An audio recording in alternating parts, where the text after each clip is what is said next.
Sometimes the most profound moments begin with the simplest acts of kindness.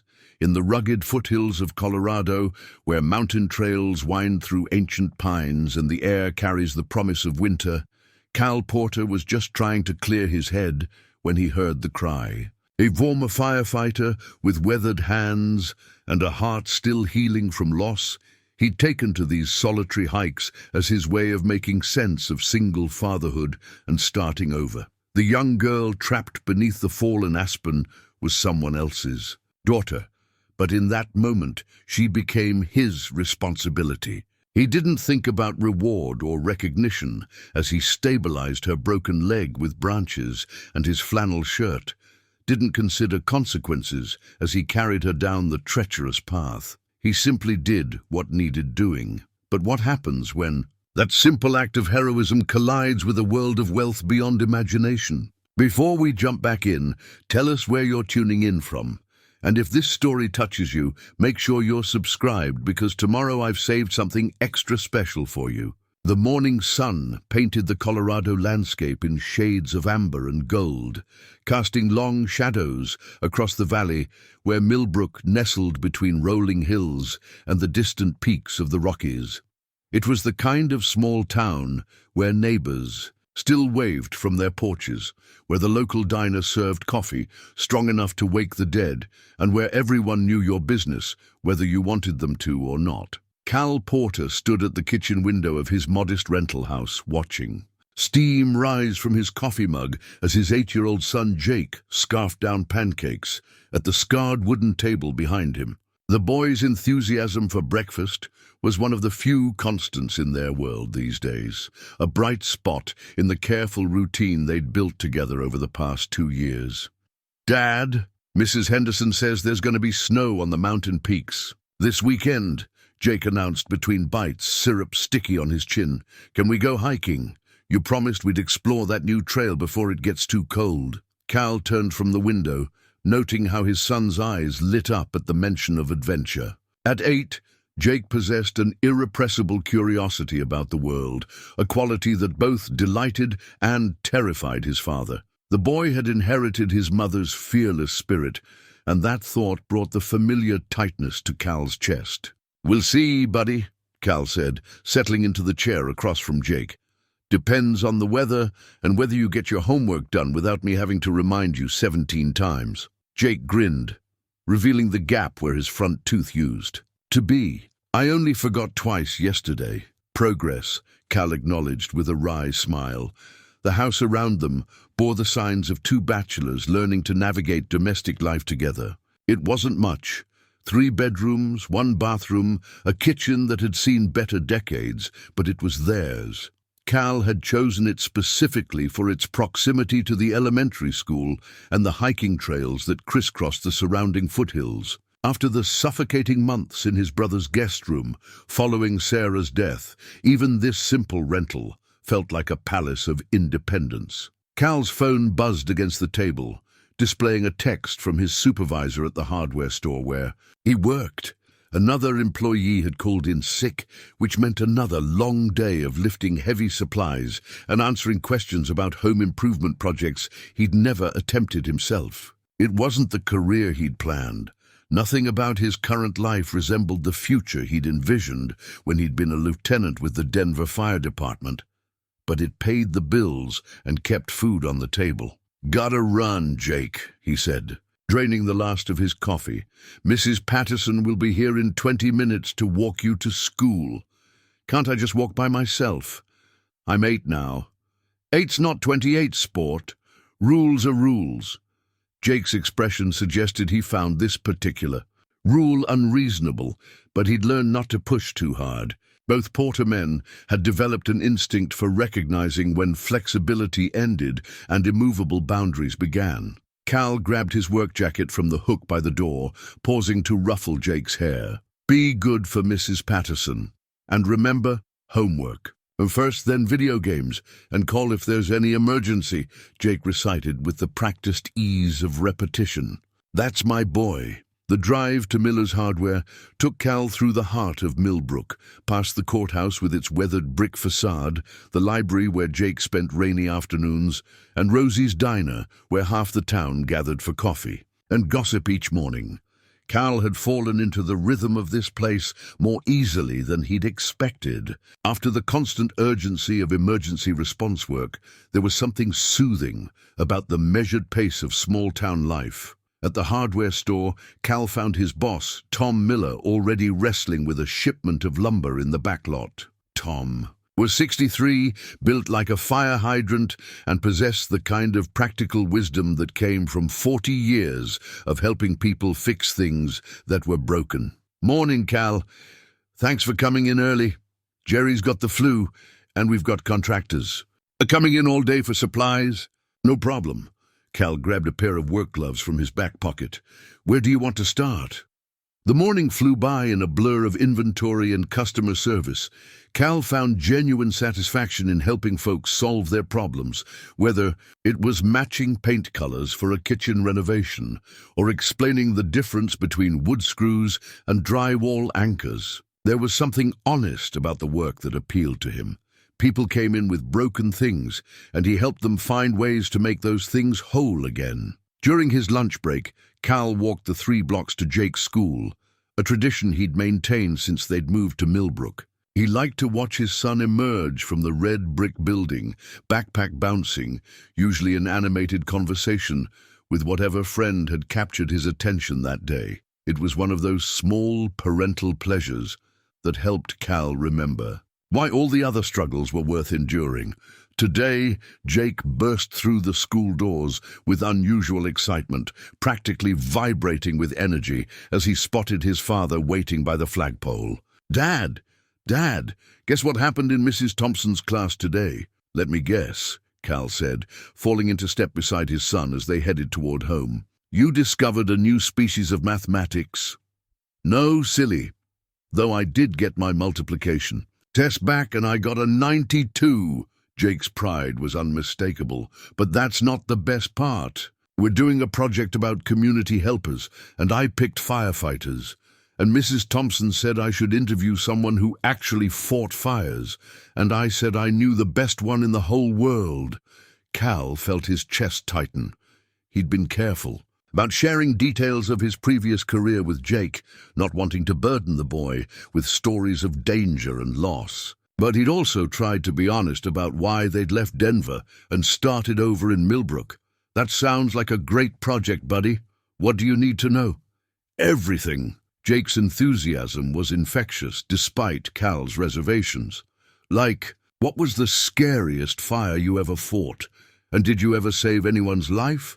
And why did you decide to stop being a firefighter?" The last question hit Cal like a physical blow. How do you explain to an 8-year-old that sometimes saving other people's lives comes at the cost of being unable to save the one that mattered most? How do you describe the weight of survivor's guilt, the way it can crush your sense of purpose until even the career you love becomes a daily reminder of your failure? "Tell you what," Cal said, buying himself time. "How about we work on that project this weekend? I'll answer all your questions, and maybe we can even visit the fire station here in town. Chief Morrison's a good man. He might let you see the trucks up close." Jake's face lit up like Christmas morning. "Really?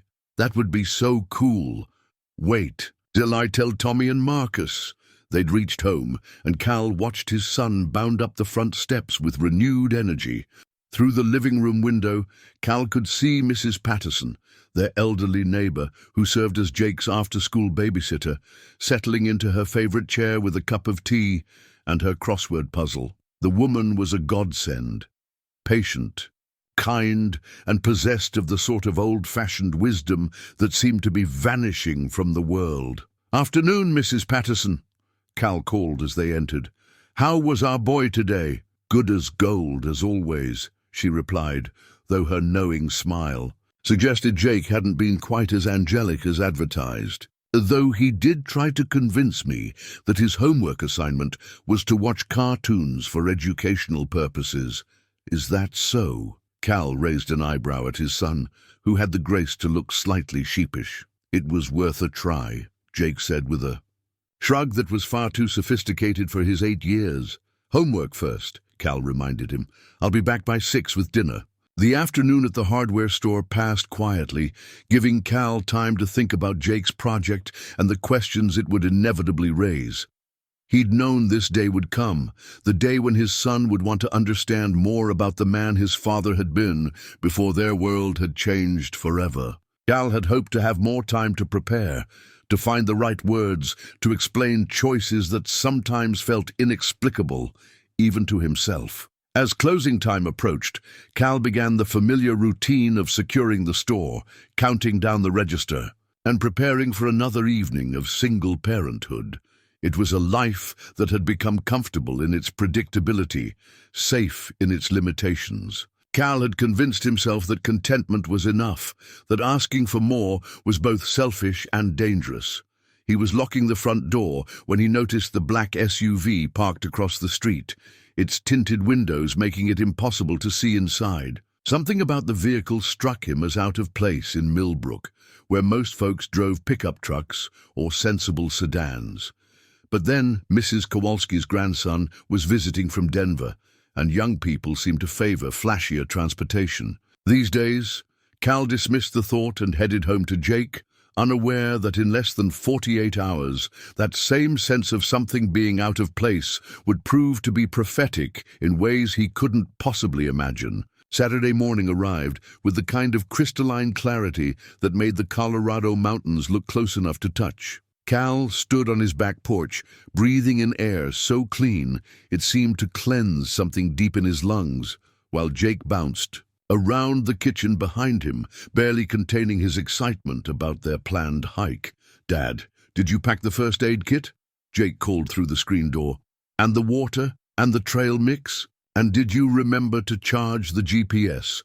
Cal smiled at his son's methodical approach to adventure preparation. At 8, Jake had already developed the kind of systematic thinking that would serve him well in life. "All packed, buddy. You ready to hit the trail?"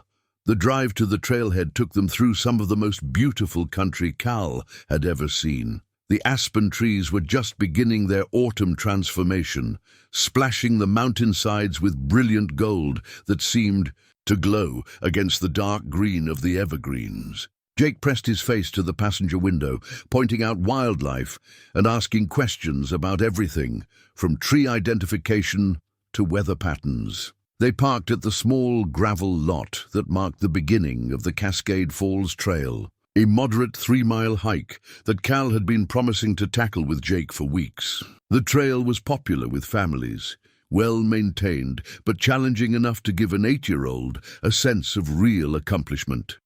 "Remember the rules," Cal said as they shouldered their packs. "Stay on the trail, don't wander off.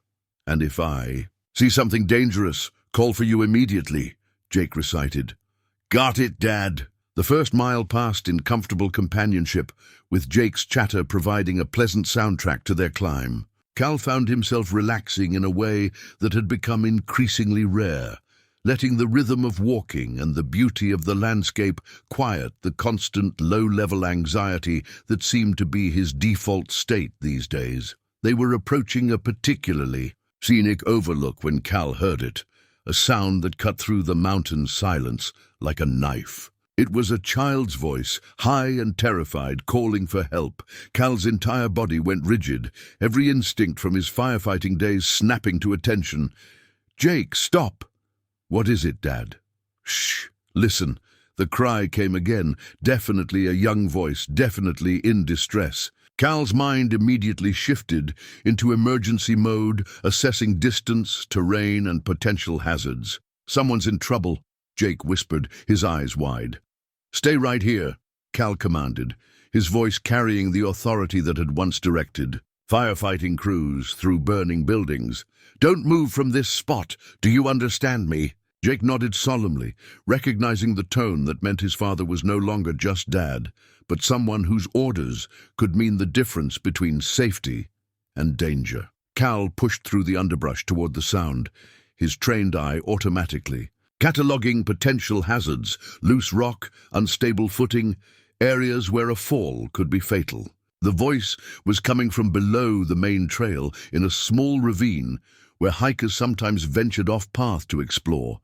What he found made his blood run cold. A girl, maybe 9 or 10 years old, was trapped beneath a massive fallen aspen that had clearly come down recently. The tree's trunk, easily 18 inches in diameter, had her right leg pinned against the rocky ground. She was conscious, but clearly in shock, her face pale and streaked with tears. "Hey there," Cal said, keeping his voice calm and reassuring as he approached. "I'm Cal, and I'm here to help you. Can you tell me your name?" "Emma," the girl whispered. "My leg, I can't move my leg." Cal knelt beside her, his hands already moving in the practiced assessment patterns he'd learned years ago. The leg was definitely broken. He could see the unnatural angle even without moving the tree, but there was no arterial bleeding, which meant they had time to do this right. "Emma, I need you to listen to me very carefully," Cal said, looking directly into her frightened eyes. "I used to be a firefighter, which means I know exactly how to get you out of here safely. But I need you to be brave and help me, okay?" The girl nodded, some of the panic leaving her face as she responded to Cal's confident tone. "First, I'm going to check to make sure you're not hurt anywhere else." Cal ran his hands along her arms, shoulders and torso, relieved to find no other obvious injuries. "Good news, it looks like it's just your leg. Now I'm going to make you as comfortable as possible, and then I'm going to lift this tree off you." Cal quickly assessed the situation. The tree was heavy, but not impossible to move if he could get proper leverage. More importantly, he needed to stabilize Emma's leg before attempting to free her. He stripped off his flannel shirt, using his pocket knife to cut it into strips. "This might hurt a little," he warned, as he began fashioning a makeshift splint using broken branches and the fabric strips. "But it's going to help protect your leg when I move the tree." Emma bit her lip but didn't cry out as Cal worked. The girl had courage. He'd give her that. "My mom's going to be so worried," Emma said suddenly. "We were supposed to meet back at the lodge by noon." "What lodge, sweetheart?" "Mountain View Lodge. Mum said she had some work calls to make, so I was exploring by myself. She's going to be so mad." Cal knew the Mountain View Lodge. It was the most expensive resort in the area, the kind of place where wealthy tourists came to play at roughing it while enjoying 5-star amenities. But right now, all that mattered was getting this brave little girl to safety. "Your mom's not going to be mad," Cal assured her. "She's going to be grateful that you're okay. Now I'm going to call for my son Jake to come help us, and then we're going to get you out of here." "Jake!" Cal called, his voice carrying easily through the mountain air. "I need you to come down here, but be very careful." Jake appeared at the edge of the ravine within moments, his face serious as he took in the situation. "Is she okay, Dad?" "She's going to be fine." "Jake, this is Emma. Emma, this is my son, Jake. Jake, I need you to come down here slowly and help me lift this tree." Jake scrambled down the rocky slope with the sure-footedness of youth, immediately positioning himself where Cal indicated. "On 3, Cal said, gripping the tree trunk. 1, 2, 3. The aspen lifted more easily than Cal had expected, and he was able to shift it completely off Emma's leg. The girl gasped but didn't scream, though Cal could see fresh tears of pain in her eyes. "You did great, Emma," he said, immediately beginning to check her leg more thoroughly. The break was definitely there, but it appeared to be a clean fracture, rather than a compound injury. "Jake, hand me my pack." Cal pulled out his first aid kit, a professional-grade kit he'd maintained from his firefighting days, and began properly stabilizing Emma's leg.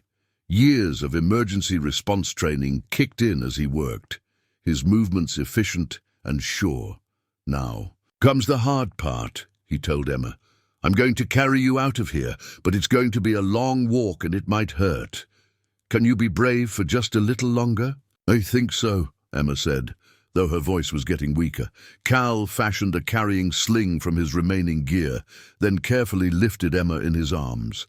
She was small for her age, but the hike back to the parking lot would still be challenging. With the additional weight and the need to move carefully over uneven terrain, "Jake, you're going to be my eyes and ears," Cal said. "I need you to walk ahead of me and warn me about any rocks or holes or anything that might make me trip. Can you do that?" "Absolutely, Dad." The hike out was one of the longest hours of Cal's life. Emma drifted in and out of consciousness, which worried him but also meant she was feeling less pain. Jake proved himself to be an excellent guide, carefully marking every potential hazard, and even finding the easiest path when the trail offered options. By the time they reached the parking lot, Cal was exhausted, but triumphant. He quickly loaded Emma into his truck while Jake called 911 from Cal's cell phone, requesting an ambulance meet them at Milbrook General Hospital. The drive to the hospital was a blur of back-road navigation and constant monitoring of Emma's condition. She was definitely in shock, but her vital signs seemed stable. Cal found himself talking to her constantly, sharing stories about Jake and their life in Milbrook, anything to keep her conscious and aware. At the hospital, Cal was relieved to hand Emma over to the emergency room staff, who immediately whisked her away for x-rays and proper medical care. He and Jake found themselves in the waiting room, both covered in dirt and pine needles, sharing a candy bar from the vending machine while they waited for word about Emma's condition. "Dad," Jake said quietly, "you were really cool back there. Like superhero cool." Cal felt a warmth in his chest that had nothing to do with physical exhaustion. "Thanks, buddy. You were pretty heroic yourself. I couldn't have done it without you." They were still sitting there, comfortable in their shared accomplishment, when the emergency room doors burst open and a woman rushed in like a force of nature. She was tall, elegantly dressed despite the outdoor setting, with dark hair pulled back in a ponytail and the kind of natural grace that suggested wealth and education. But her face was creased with worry, and her hands shook as she approached. "The reception desk. I'm looking for Emma Winslow," she said, her voice tight with controlled panic. "My daughter? She was brought in with a broken leg." Cal stood up, recognizing this as his cue. "Excuse me, are you Emma's mother?" The woman turned, and Cal found himself looking into the most striking green eyes he'd ever seen. There was intelligence there, and strength, but also a vulnerability that seemed at odds with her polished exterior. "Yes, I'm Natalie Winslow. Do you know something about Emma?" "I'm Cal Porter, and this is my son Jake. We're the ones who found Emma and brought her in." The change in Natalie's expression was immediate and profound. Relief, gratitude, and something else Cal couldn't quite identify flickered across her features before she took a step toward him. "You found her? You saved her?" Natalie's voice broke slightly on the last word. "She's going to be fine," Cal said quickly. "Clean break, no complications. The doctors are taking good care of her." Natalie closed her eyes for a moment, and Cal could see her fighting to maintain her composure. When she opened them again, there was a depth of gratitude there that made Cal slightly uncomfortable. "I don't know how to thank you," she said. "I don't even know where to begin. If something had happened to her, any parent would have done the same thing," Cal said, meaning it. "I'm just glad we were there." Natalie looked at him for a long moment, as if trying to memorize his face. "Please, let me do something, anything. I could pay you." "No." Cal's response was immediate and firm. "Absolutely not. I didn't help Emma because I expected payment. I helped her because she needed help." Something shifted in Natalie's expression, a surprise that seemed deeper than his simple refusal of money. Of course, I'm sorry. I didn't mean to offend you." "No offense taken. You're worried about your daughter. That's what matters." A nurse appeared at that moment to inform Natalie that Emma was asking for her, and the woman hurried toward the treatment rooms. But she paused at the doorway, looking back at Cal and Jake. "Thank you," she said simply. "Both of you.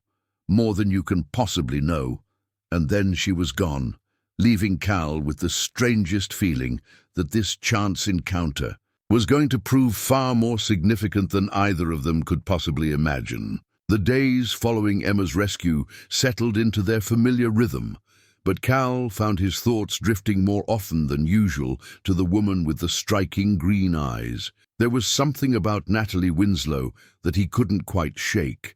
Not Just her obvious relief and gratitude, but something deeper. A quality of strength wrapped in vulnerability that reminded him of how he'd felt in those early days after Sarah's death. Tuesday morning brought the usual routine of getting Jake ready for school and himself ready for work. But as Cal was locking the front door, he noticed Mrs. Patterson hurrying across the yard with unusual urgency. "Cal, dear," she called, slightly out of breath. "There's someone at the hardware store asking for you, a young girl with her mother. They said something about Saturday." Cal's stomach did an unexpected flip. "Did they give you a name?" "Emma something. Sweet little thing with a cast on her leg. Her mother seemed quite determined to speak with you." Jake, who had been only half listening while adjusting his backpack, suddenly perked up. "Emma? The girl from the mountain? She's okay?" "Sounds like it," Cal said, though he felt strangely nervous about the prospect of seeing Natalie Winslow again. "Mrs. Patterson, would you mind walking Jake to school today? I should probably get to the store." "Of course, dear. Go on ahead." The drive to Miller's Hardware seemed both too long and too short. Cal found himself checking his appearance in the rearview mirror, which was ridiculous. He was going to work, not on a date, but something about Natalie had unsettled him in a way he wasn't entirely comfortable examining. He spotted them before he even parked. Emma was sitting on the bench outside the store, her right leg encased in a bright purple cast, while Natalie stood beside her, looking somehow out of place despite her obvious effort to dress casually. She'd traded the hiking clothes for dark jeans and a cream-colored sweater, but everything about her still whispered money and sophistication. "Mr. Porter!" Emma called out as soon as she saw him, her face lighting up with genuine excitement. "Look, I got a purple cast!" Cal couldn't help but smile as he approached. The girl's resilience was remarkable. She looked healthier and happier than she had any right to after her ordeal. "That's quite a fashion statement," he said, crouching down to examine the cast more closely. "Did you pick the color yourself?" "Mom said I could choose any color I wanted, and purple's my favorite. The doctor said I'll have it for 6 weeks, and then I get to watch them cut it off with a special saw." Cal glanced up at Natalie, who was watching the interaction with an expression he couldn't quite read. "How's she really doing?" "Better than I had any right to hope," Natalie said, her voice carrying that same note of profound gratitude he remembered from the hospital. "The orthopedist said you did an excellent job with the field stabilization. If you hadn't immobilized her leg properly—" She didn't finish the sentence, but Cal understood. He'd seen enough injuries to know how much worse things could have been. "I'm just glad she's okay," he said, standing up. "But I have to admit I'm surprised to see you both. Here, is there something you need?" Emma reached into a small backpack beside her on the bench and pulled out what was clearly a handmade card. The front featured a crayon drawing of a mountain scene with 3 stick figures. One large figure carrying a smaller one, while a third figure led the way. Above it, in careful second-grade handwriting, were the words, "Thank you, Hero Dad." "I made this for you," Emma said, holding out the card with both hands. "Mom helped me with the spelling, but I did all the drawing myself." Cal accepted the card with genuine emotion.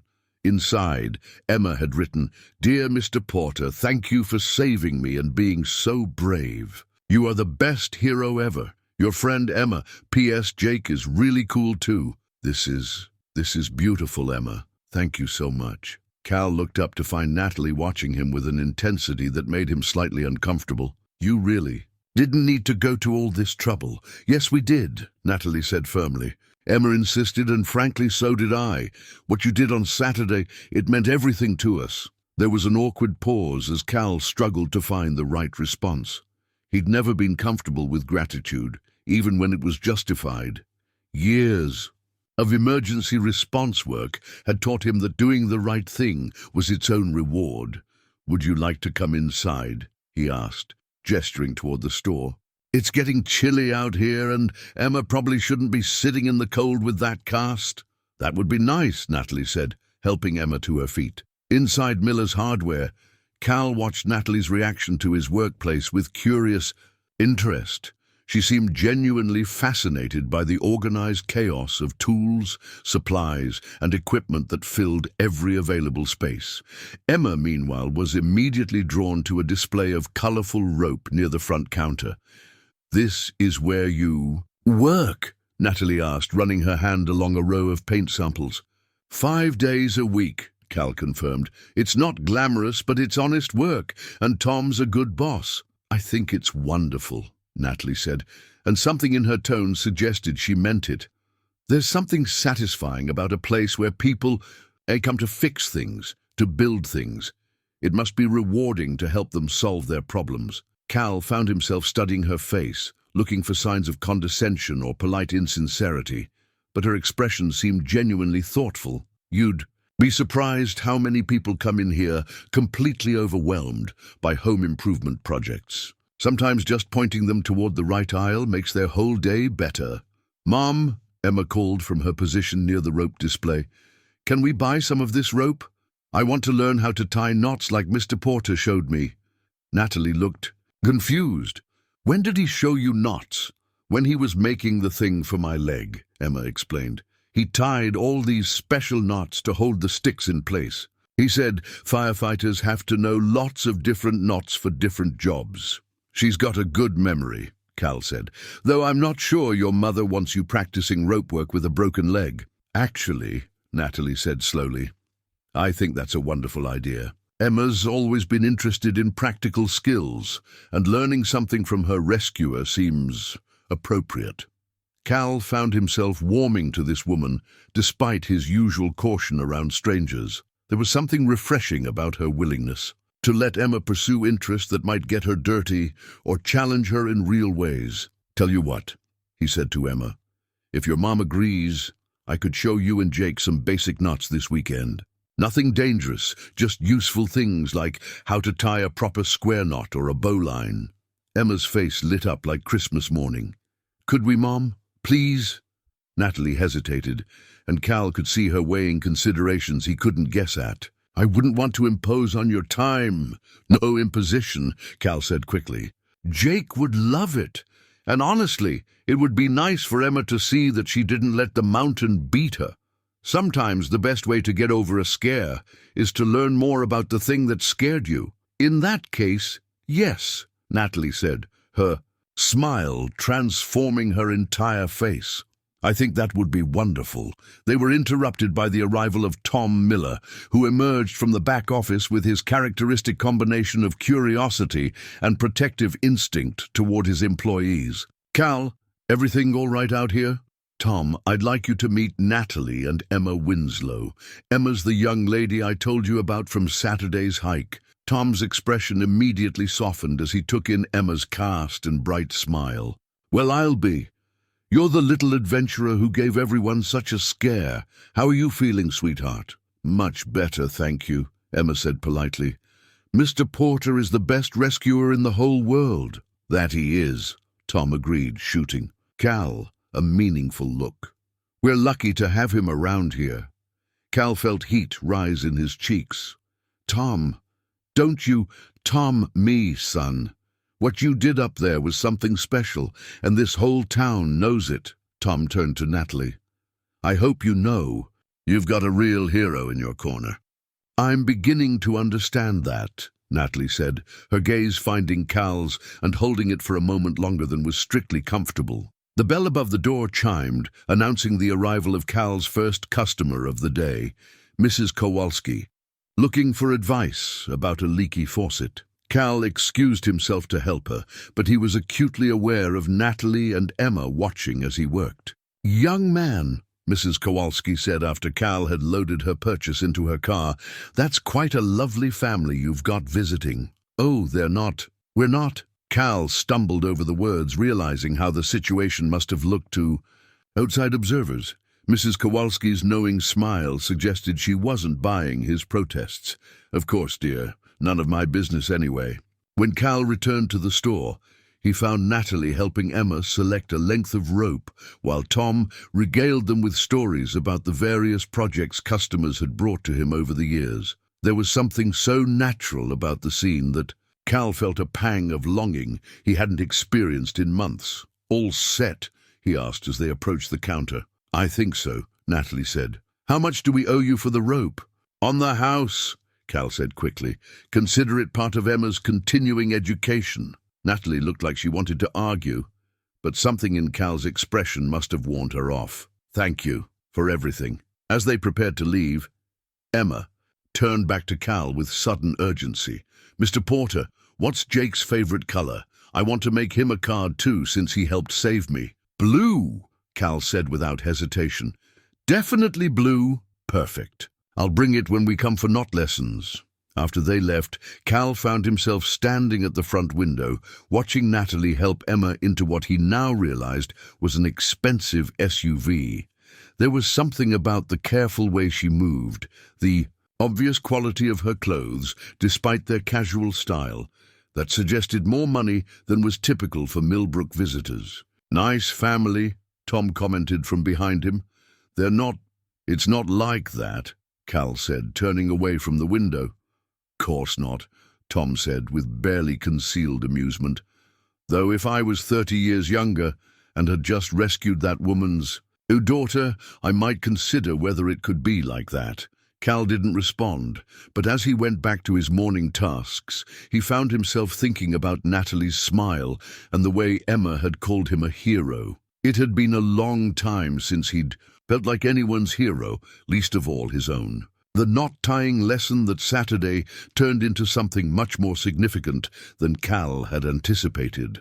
What started as a simple tutorial in his backyard evolved into an afternoon of easy conversation, shared laughter, and the kind of natural connection that seemed to surprise both adults.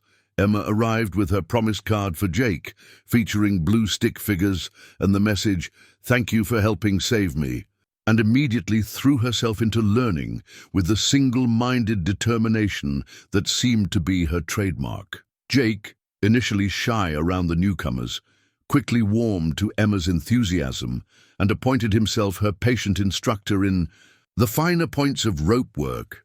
"No, you go under first, then over," Jake explained seriously, demonstrating a basic square knot for what must have been the 10th time. "See, under, over, then the other way." Cal watched his son with a mixture of pride and amazement. In just 1 week, Jake had transformed from the quiet boy who still woke up some nights missing his mother into a confident teacher who took obvious pride in helping someone else learn. "Your son is remarkable," Natalie said quietly, settling onto the porch step beside Cal while the children worked on their knots in the grass. "The way he's taken Emma under his wing, it's really quite sweet." "He's a good kid," Cal agreed, though privately he was startled by how much Jake seemed to be blossoming in Emma's presence. "He's been through a lot the past couple of years. It's nice to see him acting like a regular 8-year-old again." "If you don't mind me asking," Natalie said carefully, "what happened? You mentioned he'd been through a lot." Cal felt the familiar tightness in his chest that came whenever someone approached the subject of Sarah. He'd become expert at deflecting these conversations, but something about Natalie's gentle tone made him want to answer honestly. "His mother died," Cal said simply. "Car accident 2 years ago. It's been just the two of us ever since." Natalie was quiet for a long moment, and when Cal glanced at her, he saw genuine compassion in her expression, rather than the uncomfortable pity he'd grown accustomed to receiving. "I'm so sorry," she said. "That must have been devastating for both of you." It was, still is some days. Cal found himself continuing despite his usual reticence. "Jake was only 6 when it happened. He's been incredibly brave, but sometimes I wonder if I'm enough for him, if I can give him everything he needs." "From what I've seen," Natalie said softly, "you're giving him exactly what he needs. Love, stability, and the confidence to help others. Those aren't small things." Cal looked at her with surprise. Most people offered platitudes about time healing wounds or everything happening for a reason. Natalie's recognition of the ongoing work of single parenthood felt more honest somehow. "What about Emma's father?" Cal asked, then immediately regretted the personal question. "I'm sorry, that's none of my business." "No, it's fine," Natalie said, though her expression tightened slightly. "Emma's father, let's just say he's not In the picture, it's been just the two of us since she was very small. There was something in her tone that suggested more story there, but Cal recognized the boundaries of polite conversation. Whatever had happened with Emma's father, it was clearly a subject Natalie preferred not to explore with near strangers. "Single parenting is hard," he said instead. "But Emma seems like she's thriving. You're obviously doing something right."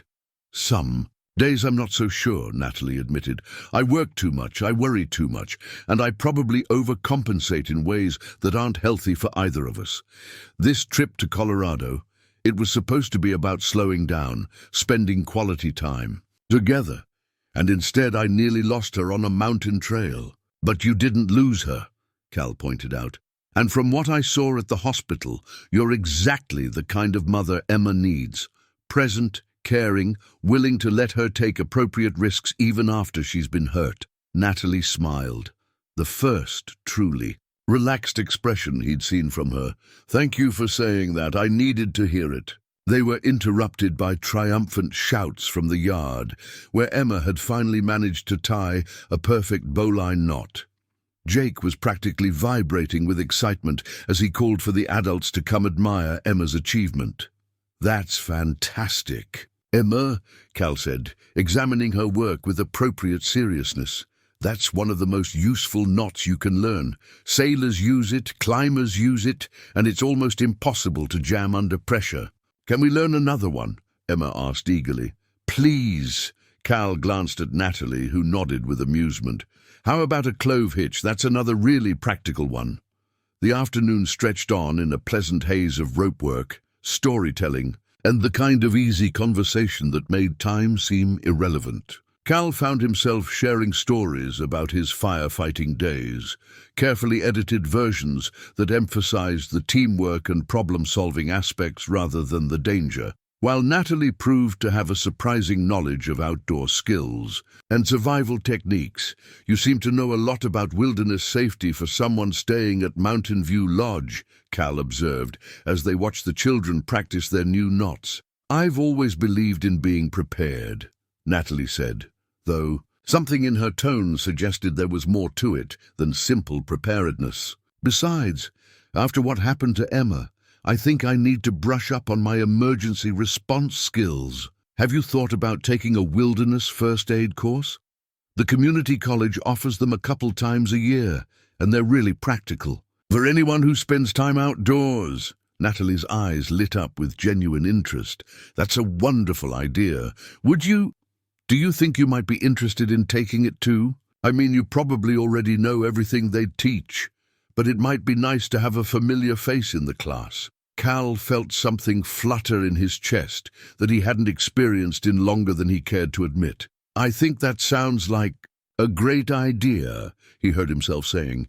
"It never hurts to refresh your skills, and the instructor they use is really good." "Mom," Emma called from her position on the grass, "Jake says his dad makes the best grilled cheese sandwiches in Colorado. Can we stay for dinner?" Cal felt heat rise in his cheeks. "Emma, you can't just invite yourself."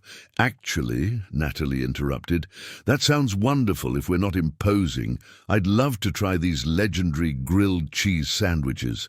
And so, somehow, Cal found himself preparing dinner for four in his modest kitchen, while Jake and Emma set the table with the kind of elaborate care usually reserved for state dinners. Natalie proved to be an unexpectedly helpful assistant, chopping vegetables for a simple salad with the efficiency of someone comfortable in kitchens. "This is nice," she said as they worked side by side at the counter. "Domestic.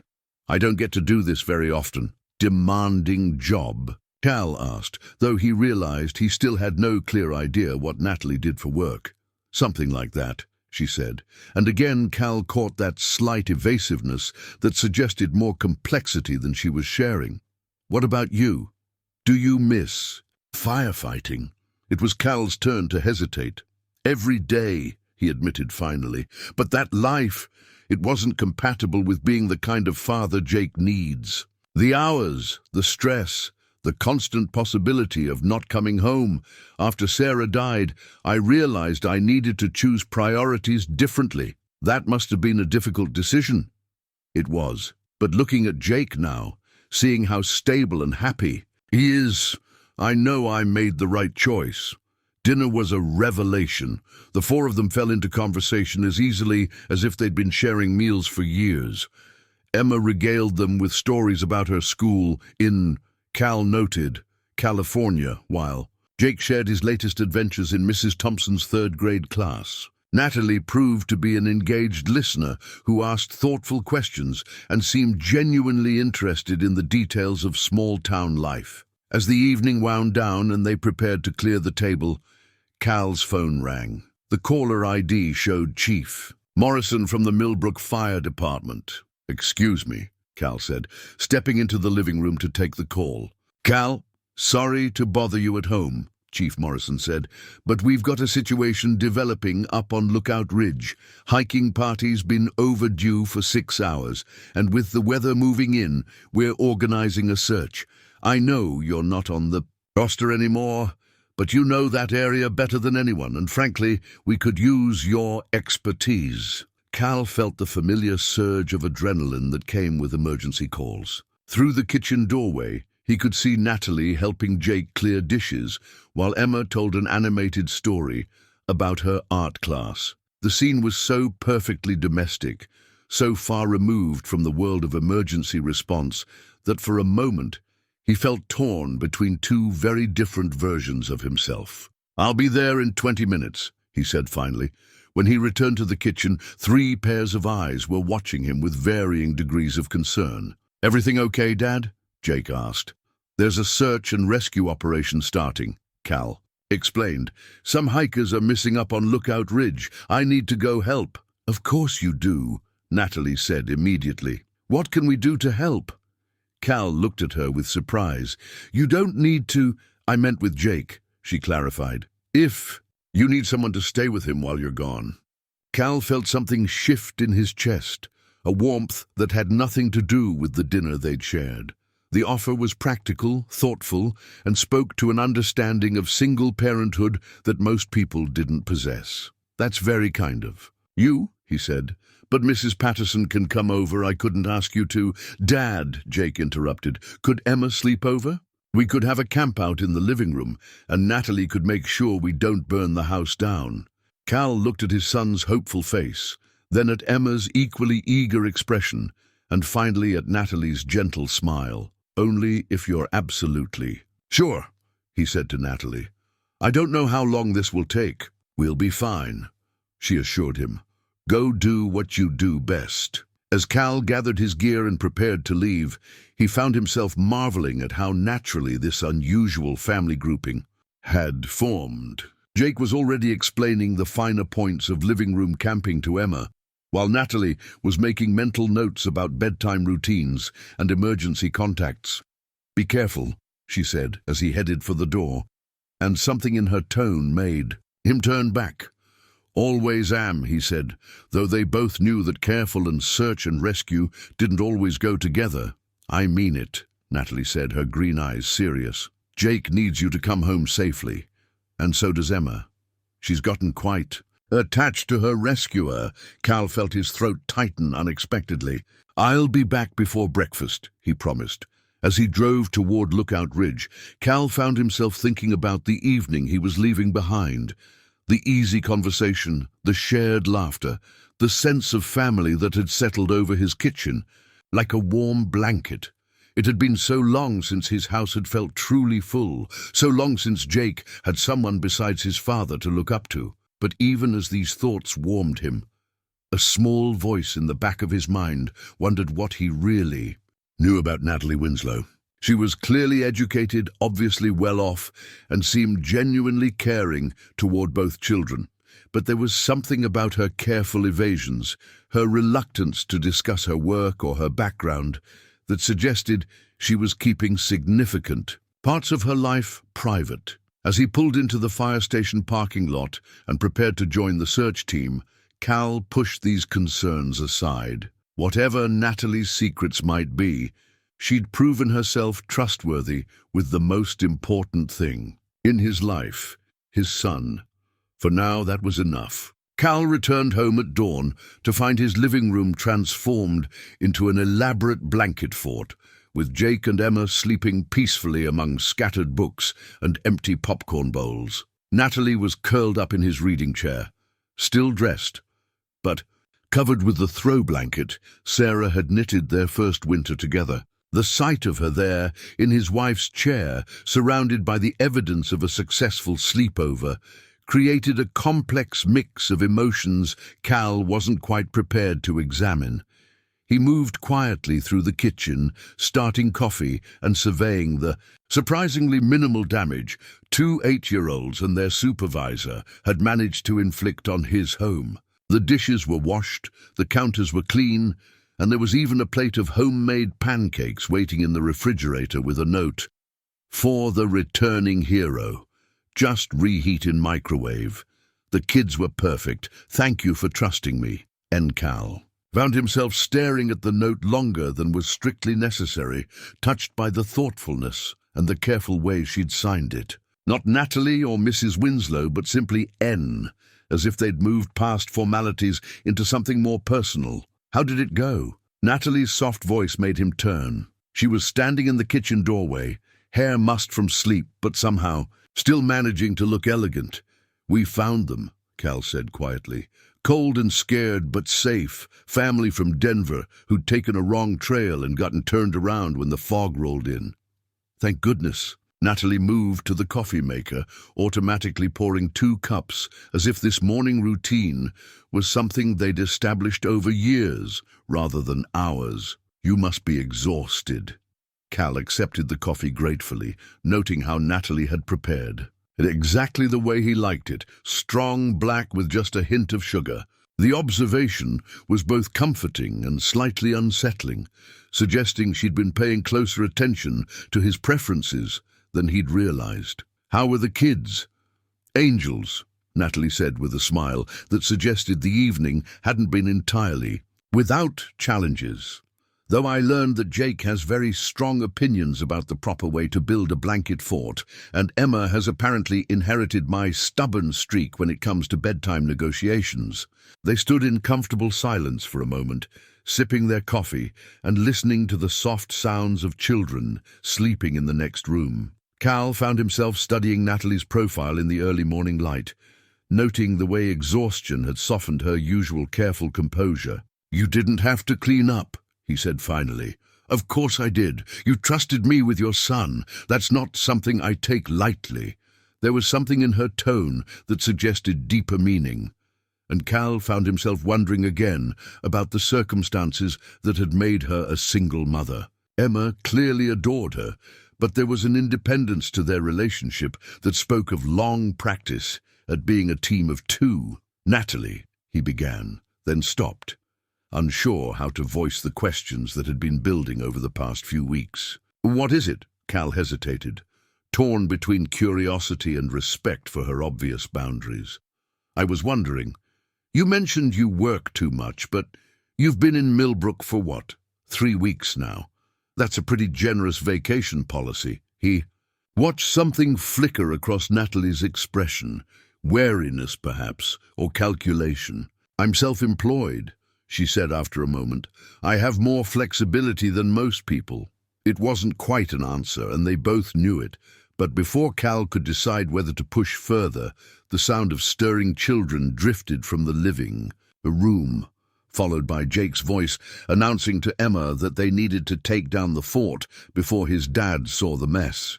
"Too late," Cal called out, earning a guilty giggle from his son.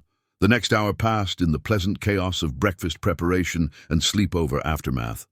Emma proved to be as enthusiastic about Cal's famous pancakes as Jake had advertised, while both children regaled the adults with detailed accounts of their evening adventures. Watching Natalie interact with Jake, Cal was struck by her natural ease with children and her genuine interest in his son's opinions and observations. "Mr. Porter," Emma said as they finished eating, "Jake says you might teach us how to build a real campfire sometime.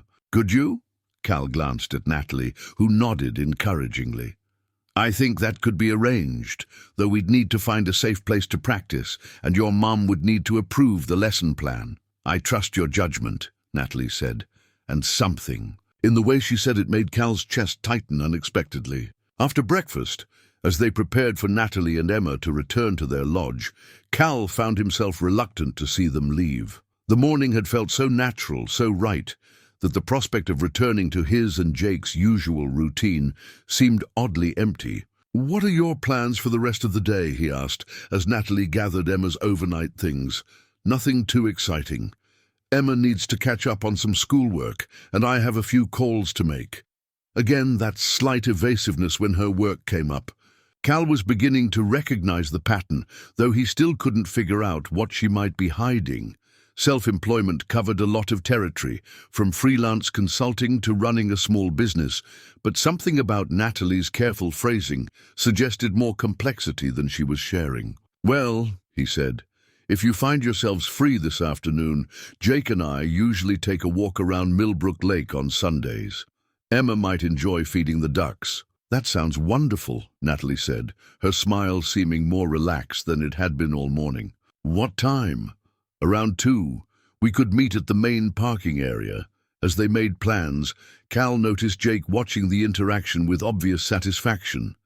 His son had been uncharacteristically quiet during breakfast, but there was something in his expression that suggested he was processing the significance of these new relationships in ways that both pleased and concerned his father. After Natalie and Emma left, Cal found himself dealing with Jake's inevitable questions about their new friends. "Dad, do you like Natalie?" The directness of the question caught Cal off guard. "She seems like a very nice person." "Why? I mean, do you like her? Like how you used to like Mom?" Cal felt his throat tighten. Jake so rarely mentioned Sarah directly that the comparison hit him like a physical blow. "Buddy, it's complicated. But you do like her, right?" "I can tell." Cal studied his son's face, looking for signs of distress or jealousy. But Jake's expression seemed more curious than troubled. "Would it bother you if I did?" Jake considered this with the seriousness he brought to all important questions. "I don't think so. Mom's not coming back, and you get lonely sometimes." "I can tell that too." The matter-of-fact way Jake delivered this observation nearly undid Cal completely. "You're pretty smart for an 8-year-old. And Emma's really cool. Plus, Natalie makes really good pancakes, almost as good as yours." Cal laughed despite the emotional weight of the conversation. High praise indeed. Their afternoon walk around the lake turned into an extended exploration of the surrounding trails, with Emma proving to be as adventurous on foot as Jake had predicted. Natalie kept pace easily, asking knowledgeable questions about the local wildlife and vegetation that suggested more outdoor experience than her polished appearance might have indicated. "You really do know a lot about wilderness skills," Cal observed as they paused at a scenic overlook. "I spent a lot of summers at camps when I was Emma's age," Natalie said. "Hiking, canoeing, survival skills. My parents believed in practical education." It was the first time she'd mentioned her family, and Cal found himself hungry for more details about her background. But before he could ask follow-up questions, Emma called their attention to a family of deer grazing in the meadow below. As they watched the deer, Cal became aware of Natalie standing close beside him, close enough that he could smell her subtle perfume and feel the warmth of her presence. When she glanced up at him, their eyes met and held for a moment longer than casual conversation warranted. The spell was broken by Jake's announcement that he and Emma had discovered what looked like an old Native American grinding stone near the water's edge. As the adults moved to examine the children's find, Cal found his thoughts churning with possibilities and concerns in equal measure. He was attracted to Natalie. That much was becoming impossible to deny. But attraction was complicated when children were involved, when his own grief was still a daily companion, and when the object of his interest seemed to be keeping significant parts of her life hidden from view. That evening, after Jake had gone to bed full of stories about their day, Cal found himself standing on his back porch with a cup of coffee, looking out at the mountains and thinking about the changes that seemed to be happening in his carefully ordered life. For 2 years, he'd focused entirely on providing stability for Jake, and learning to navigate single parenthood. Romance, relationship, the possibility of expanding their family of two, these had seemed like luxuries he couldn't afford, risks he wasn't prepared to take. But watching Jake's easy friendship with Emma, seeing his son's obvious approval of Natalie, forced Cal to consider whether his caution was really about protecting Jake or protecting himself. Sarah's death had taught him how quickly happiness could be destroyed, how completely life could change in a single moment. The prospect of opening his heart again, of making himself vulnerable to that kind of loss, terrified him in ways that burning buildings and dangerous rescues never had. His phone buzzed with a text message, interrupting his brooding thoughts. The number wasn't in his contacts, but the message was unmistakably from Natalie. "Thank you for today. Emma hasn't stopped talking about the deer and the grinding stone. She wants to know if Jake would like to go rock hunting with us tomorrow after school. If you're interested, of course." And Cal stared at the message for a long moment, recognizing it for what it was, an invitation to continue whatever was developing between their families. His fingers hovered over the keyboard as he considered his response. Finally, he typed back, "Jake would love that. What time should we meet you?" The response came almost immediately. 4:30 at the Old Quarry Road. Emma found a book about Colorado geology at the library, and apparently we need to find examples of igneous intrusions, whatever those are. Cal smiled, despite his complicated feelings. "I can help with the geological education. See you tomorrow." As he prepared for bed, Cal found himself looking forward to the next day with an anticipation he hadn't felt in longer than he cared to admit. Whatever was happening between him and Natalie, whatever secrets she might be keeping, and whatever risks might be involved, he was beginning to understand that some opportunities were too precious to let fear drive them away. But as he settled into sleep, Cal couldn't shake the feeling that there were conversations coming that would test whatever foundation they were building together. Natalie's careful evasions about her work and background were becoming harder to ignore, and sooner or later, the truth about her life outside Milbrook would have to surface. What he couldn't know was that Natalie was lying awake in her luxurious lodge suite, staring at the ceiling and wrestling with identical concerns. Every day she spent with Cal, and Jake made her deception feel heavier. But every moment of genuine happiness Emma experienced in their company made the thought of confession more terrifying. The simple truth was that neither of them was quite ready to trust the other with their complete honesty, even as they were both beginning to suspect that what they were building together might be worth the risk. The camping trip had been Emma's idea, proposed with the kind of infectious enthusiasm that made refusal impossible. "A real adventure," she'd called it, "where we sleep outside and cook over a fire and see all the stars." Jake had immediately championed the plan, and before Cal quite knew how it had happened, he found himself loading camping gear into his truck for a weekend at Crystal Lake, 20 miles into the national forest. Natalie had initially seemed hesitant about the idea, citing concerns about Emma's still healing leg and her own lack of recent camping experience. But Emma's excitement proved overwhelming, and Natalie's resistance crumbled when her daughter pointed out that they'd have the best camping teacher in Colorado to keep them safe.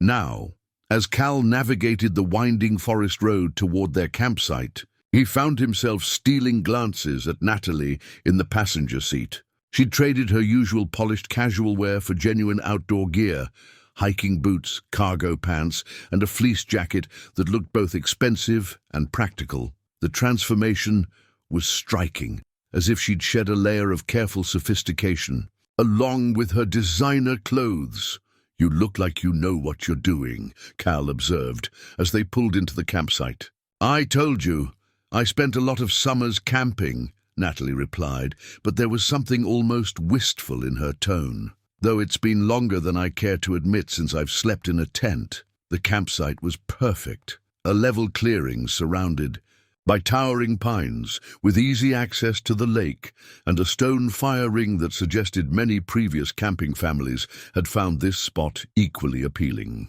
Jake and Emma immediately began exploring the area with the kind of systematic thoroughness that reminded Cal of geological surveyors mapping new territory. "Dad, look at this," Jake called from near the water's edge.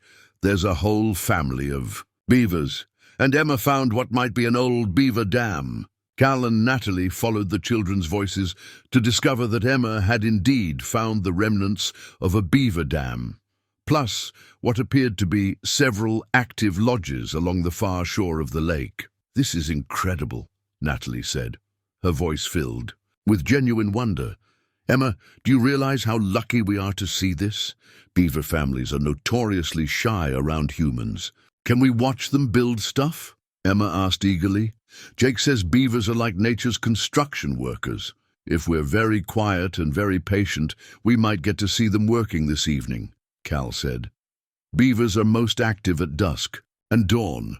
The afternoon passed in a blur of tent setup, firewood gathering, and camp organization. Cal was impressed by how quickly Natalie fell back into camping rhythms, working alongside him to establish their temporary home with the kind of easy cooperation that suggested either extensive experience or natural aptitude for outdoor life. "You're better at this than you claimed," he commented as she expertly rigged a tarp over their cooking area.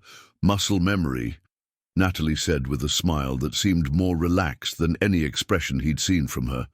"Amazing how it all comes back." As evening approached and they gathered around the campfire Cal had built, the conversation turned to stories of previous camping adventures. Jake regaled them with tales of his and Cal's earlier expeditions, while Emma shared memories of camp, experiences that sounded both exciting and expensive. "What about you?" Cal asked Natalie, as they watched the children toast marshmallows with the intense concentration the task demanded. "What's your best camping story?"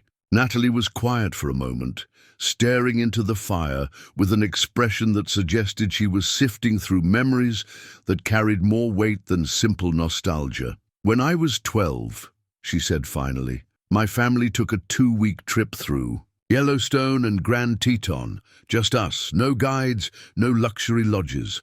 My father was a demanding man, but he believed in self-sufficiency. That trip taught me more about myself than anything I learned in school." There was something in her tone that made Cal look at her more closely. The way she'd said demanding suggested complexities in her family relationships that she wasn't ready to explore with relative strangers. "Sounds like a formative experience," he said carefully. "It was. I learned that I was stronger than I thought, that I could solve problems under pressure, that depending on yourself was safer than depending on others." Natalie paused, seeming to realize she'd revealed more than she'd intended. "I also learned that I really, really hate instant oatmeal." Cal laughed, recognizing the deflection, but respecting her boundaries. "Good thing we brought real food then." As darkness settled over the campsite, and the children's energy finally began to flag, Cal suggested they move to the water's edge to watch for beaver activity. They arranged themselves on a fallen log, with perfect sightlines to the beaver lodges, Jake and Emma flanking the adults with barely contained excitement. The wait required patience, but it was rewarded when a large beaver emerged from one of the lodges and began swimming purposefully toward the shore. Soon, 3 more beavers joined the first, and the families found themselves watching a masterclass in aquatic engineering as the animals worked to repair and expand their dam. "They're so organized," Emma whispered in amazement. "It's like they have a plan for everything." "They do," Cal whispered back. "Beaver families work together on projects that can take years to complete. Each one knows their job, and they all contribute to the family's success." Beside him, Cal felt Natalie shift slightly, and when he glanced at her, he saw that she was watching him rather than the beavers, her expression thoughtful in the moonlight. "What?" he asked quietly. "Nothing," she said, but her smile suggested otherwise. "I was just thinking how nice this is, all of us together, sharing something special." The warmth in her voice, combined with the intimacy of the setting, created a moment that felt charged with possibility. Cal found himself acutely aware of Natalie's presence beside him, the soft scent of her shampoo, the way the firelight played across her features, the easy way she'd settled into this temporary family dynamic. "Dad," Jake's voice cut through. "The moment. Emma's getting sleepy.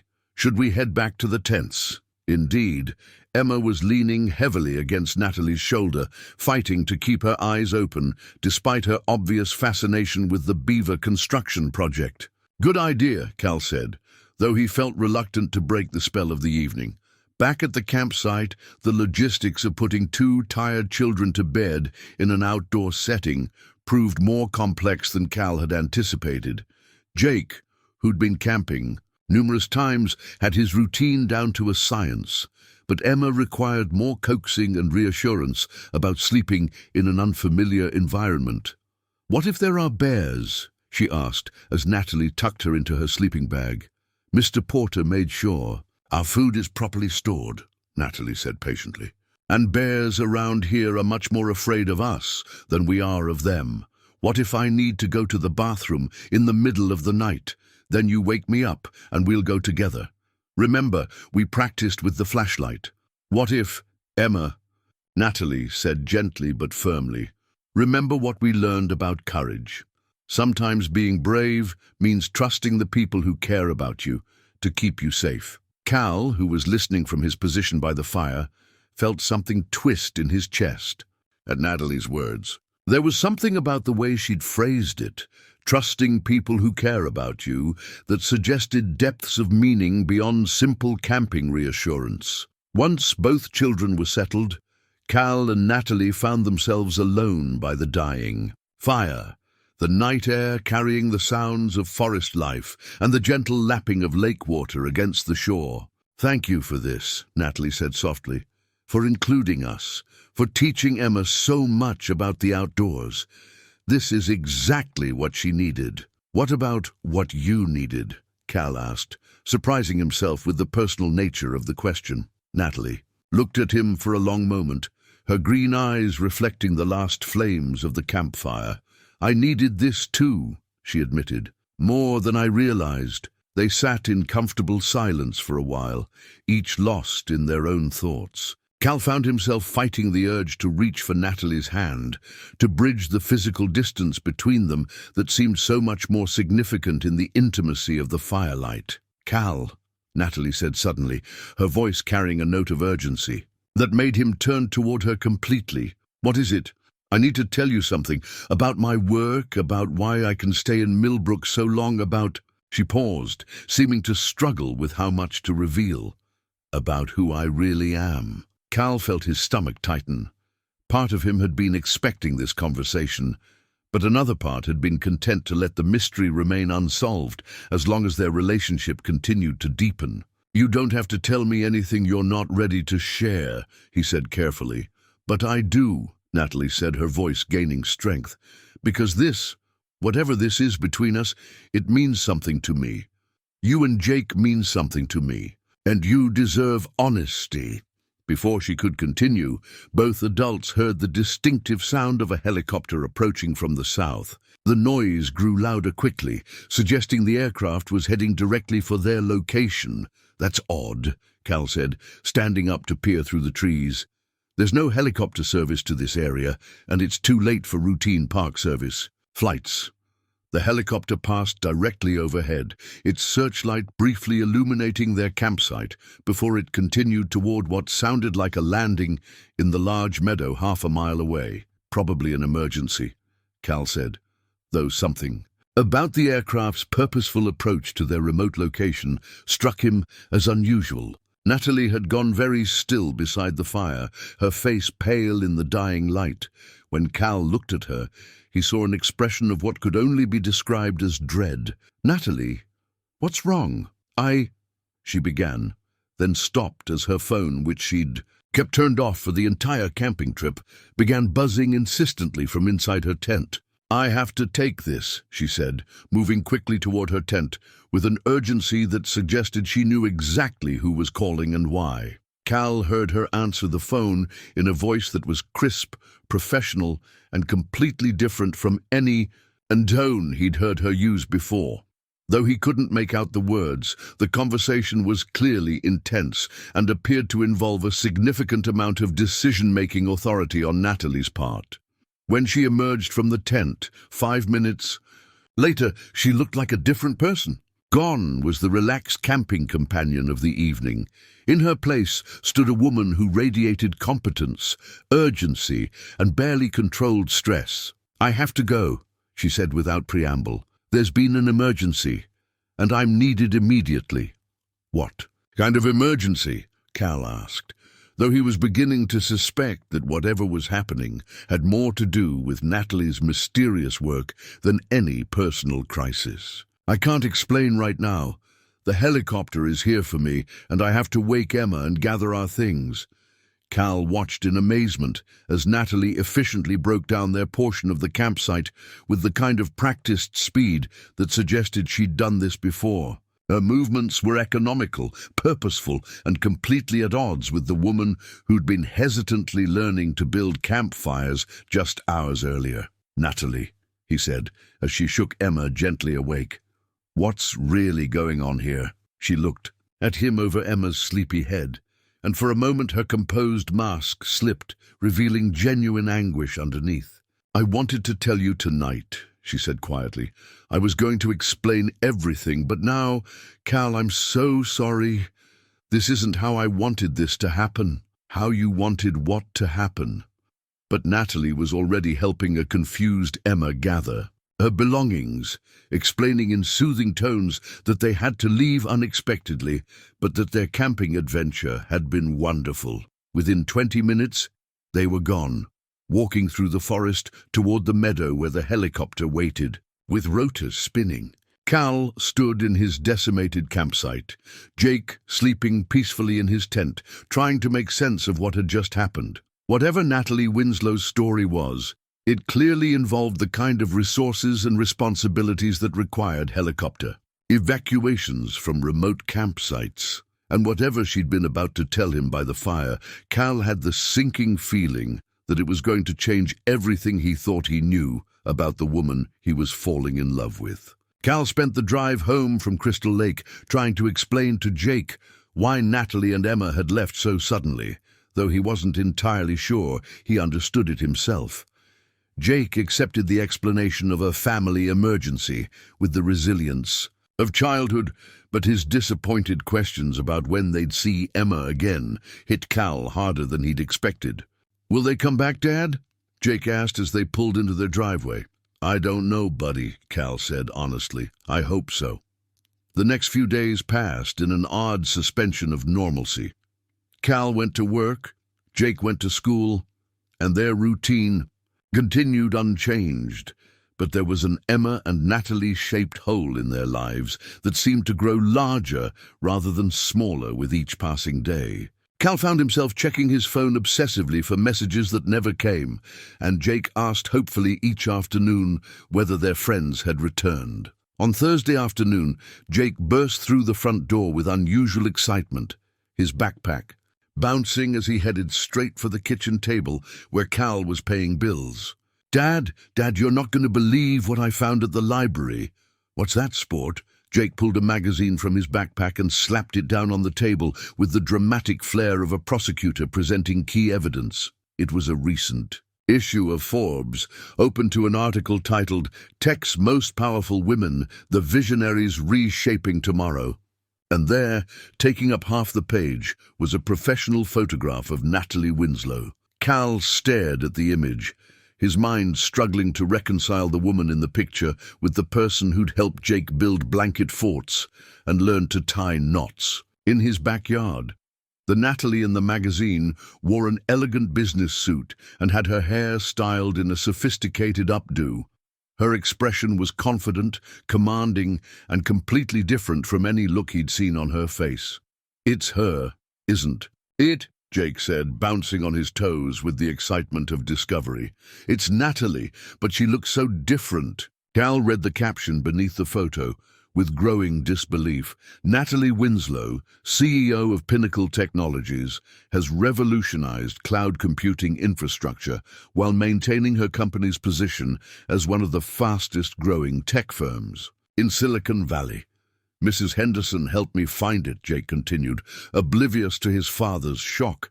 I was looking for pictures of Colorado wildlife for my science project, and she showed me how to use the magazine database on the computer. I typed in Natalie just for fun, and there she was. Cal turned the page and found a full article about Natalie's career, complete with details about her company's recent billion-dollar acquisition and her reputation as one of the most innovative leaders in the technology industry. The article mentioned her Stanford MBA, her rise through the corporate ranks, and her success in what the writer called the ruthless world of Silicon Valley venture capitalism. There was also a sidebar about her personal life, or rather, the careful absence of information about her personal life. The article noted that Natalie was notoriously private about her family, with only brief mentions of her daughter and no information about Emma's father. "She's really rich, isn't she, Dad?" Jake said, studying the pictures with fascination. "Like really, really rich." Cal couldn't answer immediately. He was still processing the magnitude of Natalie's deception, trying to understand why a billionaire CEO would spend weeks in Milbrook pretending to be just another single mother on vacation. "Dad, are you okay? You look funny." "I'm fine, buddy," Cal managed. "Just surprised, that's all." But he wasn't fine. He felt like he'd been punched in the stomach, like everything he'd thought he understood about Natalie and their developing relationship had been revealed as an elaborate lie. The woman who'd sat in his kitchen sharing coffee and conversation, who'd helped with homework and learned camping skills, that woman had been an act, a role played by someone whose real life was so far removed from his world that they might as well have been from different planets. "Can we call her?" Jake asked hopefully. "I want to ask her about her company, and maybe Emma would like to know that her mom is famous." "I don't think that's a good idea right now," Cal said, closing the magazine with more force than necessary. "Why not? I bet she'd be excited that we found out her secret." Cal looked at his son's innocent enthusiasm and felt his heart break a little. How could he explain to an 8-year-old that sometimes adults lied, that sometimes people pretended to be someone they weren't, that sometimes the people you trusted most were the ones who hurt you deepest? "Jake, I need you to listen to me very carefully," Cal said, sitting down so they were at eye level. "Sometimes grown-ups have complicated reasons for not telling the whole truth about themselves. Natalie probably had good reasons for not mentioning her job, but it means our friendship with her might be more complicated than we thought."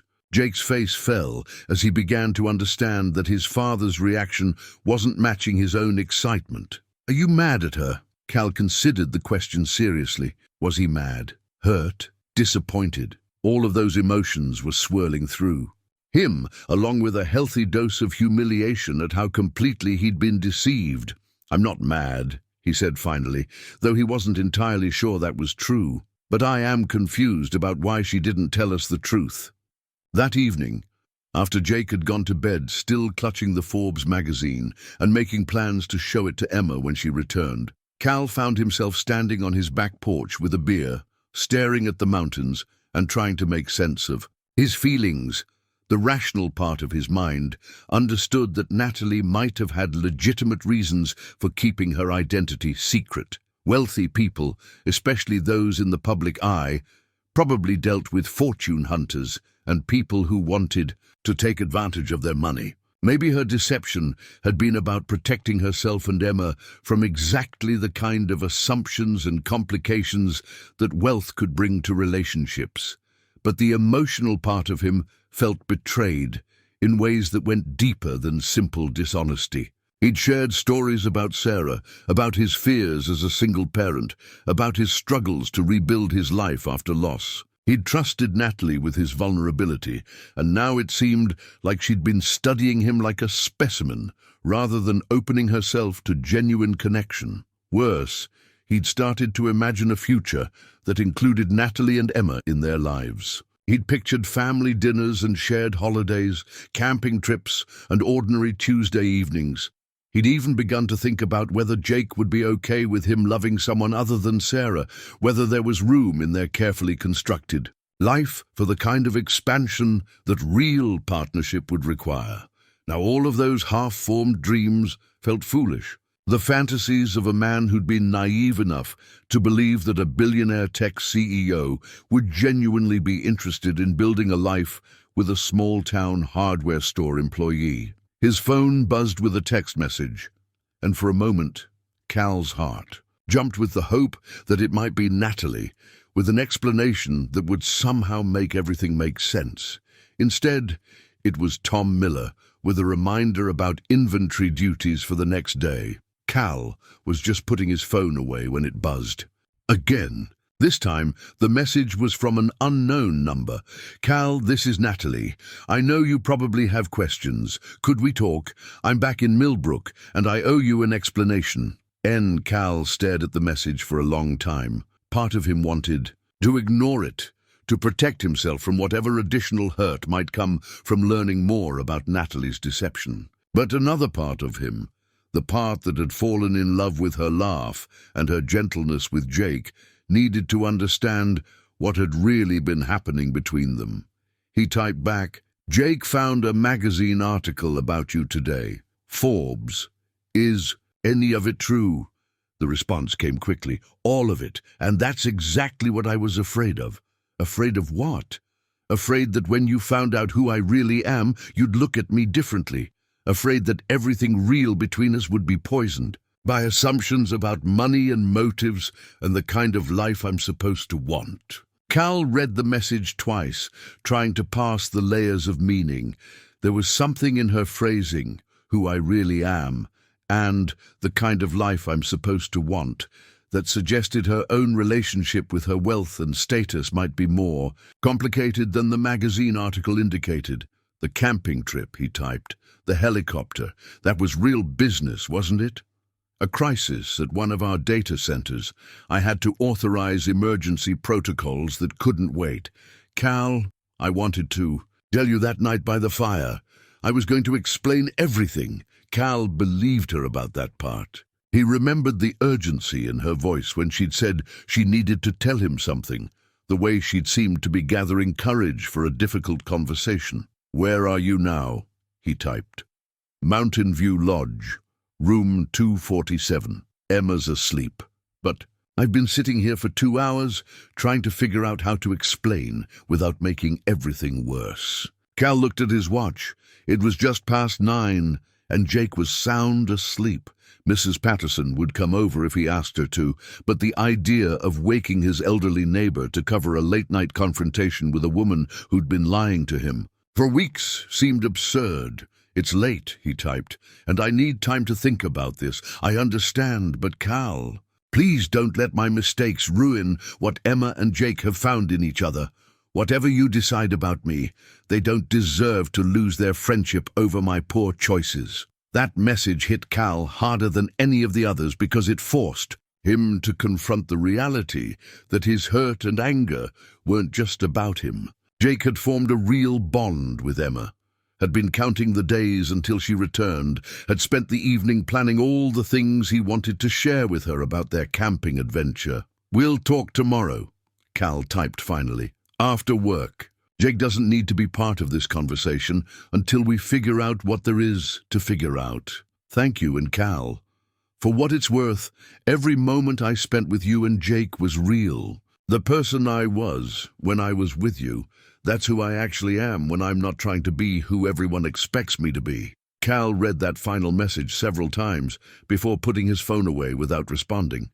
He wanted to believe her, wanted to think that the woman who'd helped Jake with homework and learned to build campfires had been genuine rather than an elaborate performance. But trust, once broken, was a fragile thing to repair. And Cal had learned the hard way that when the stakes involved his son's emotional well-being, caution wasn't just wise, it was essential. Tomorrow, he would listen to Natalie's explanations and try to separate the lies from the truth. Tonight, He would sit on his porch and remember what it had felt like to believe that love might be possible again before he'd learned that the woman he was falling for had been playing a role all along. The conversation with Natalie that Friday evening lasted 3 hours and resolved nothing.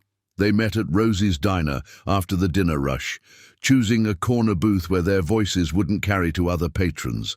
Natalie looked exhausted, her usual polished appearance replaced by the rumpled casualness of someone who'd been wrestling with difficult decisions. Cal arrived determined to maintain emotional distance, but the moment he saw her face, drawn with worry and what looked like genuine anguish, his protective instincts kicked in despite his hurt. "Thank you for coming," Natalie said as he slid into the booth across from her. "I wasn't sure you would." "I almost didn't," Cal admitted. "But Jake deserves to understand what's happening, and I can't explain it to him if I don't understand it myself." Natalie nodded, accepting the implicit criticism. "Where do you want me to start? How about with why a billionaire CEO decided to spend a month lying to a hardware store clerk in small-town Colorado?" The bluntness of the question made Natalie flinch, but she met his gaze steadily. "Because I was drowning," she said simply. "Because I hadn't had a real conversation with another adult in months. Because Emma was becoming a stranger to me, and I was becoming someone I didn't recognize to myself." Over the next hour, Natalie painted a picture of her life that was simultaneously privileged and isolating. The constant demands of running a major corporation, the endless stream of people who wanted something from her, the way her wealth had become a barrier between her and authentic human connection. "You have to understand," she said, stirring her untouched coffee with nervous energy. "When you have money like I do, you never know why people are interested in you. Is it genuine affection, or are they calculating what they might gain from the relationship?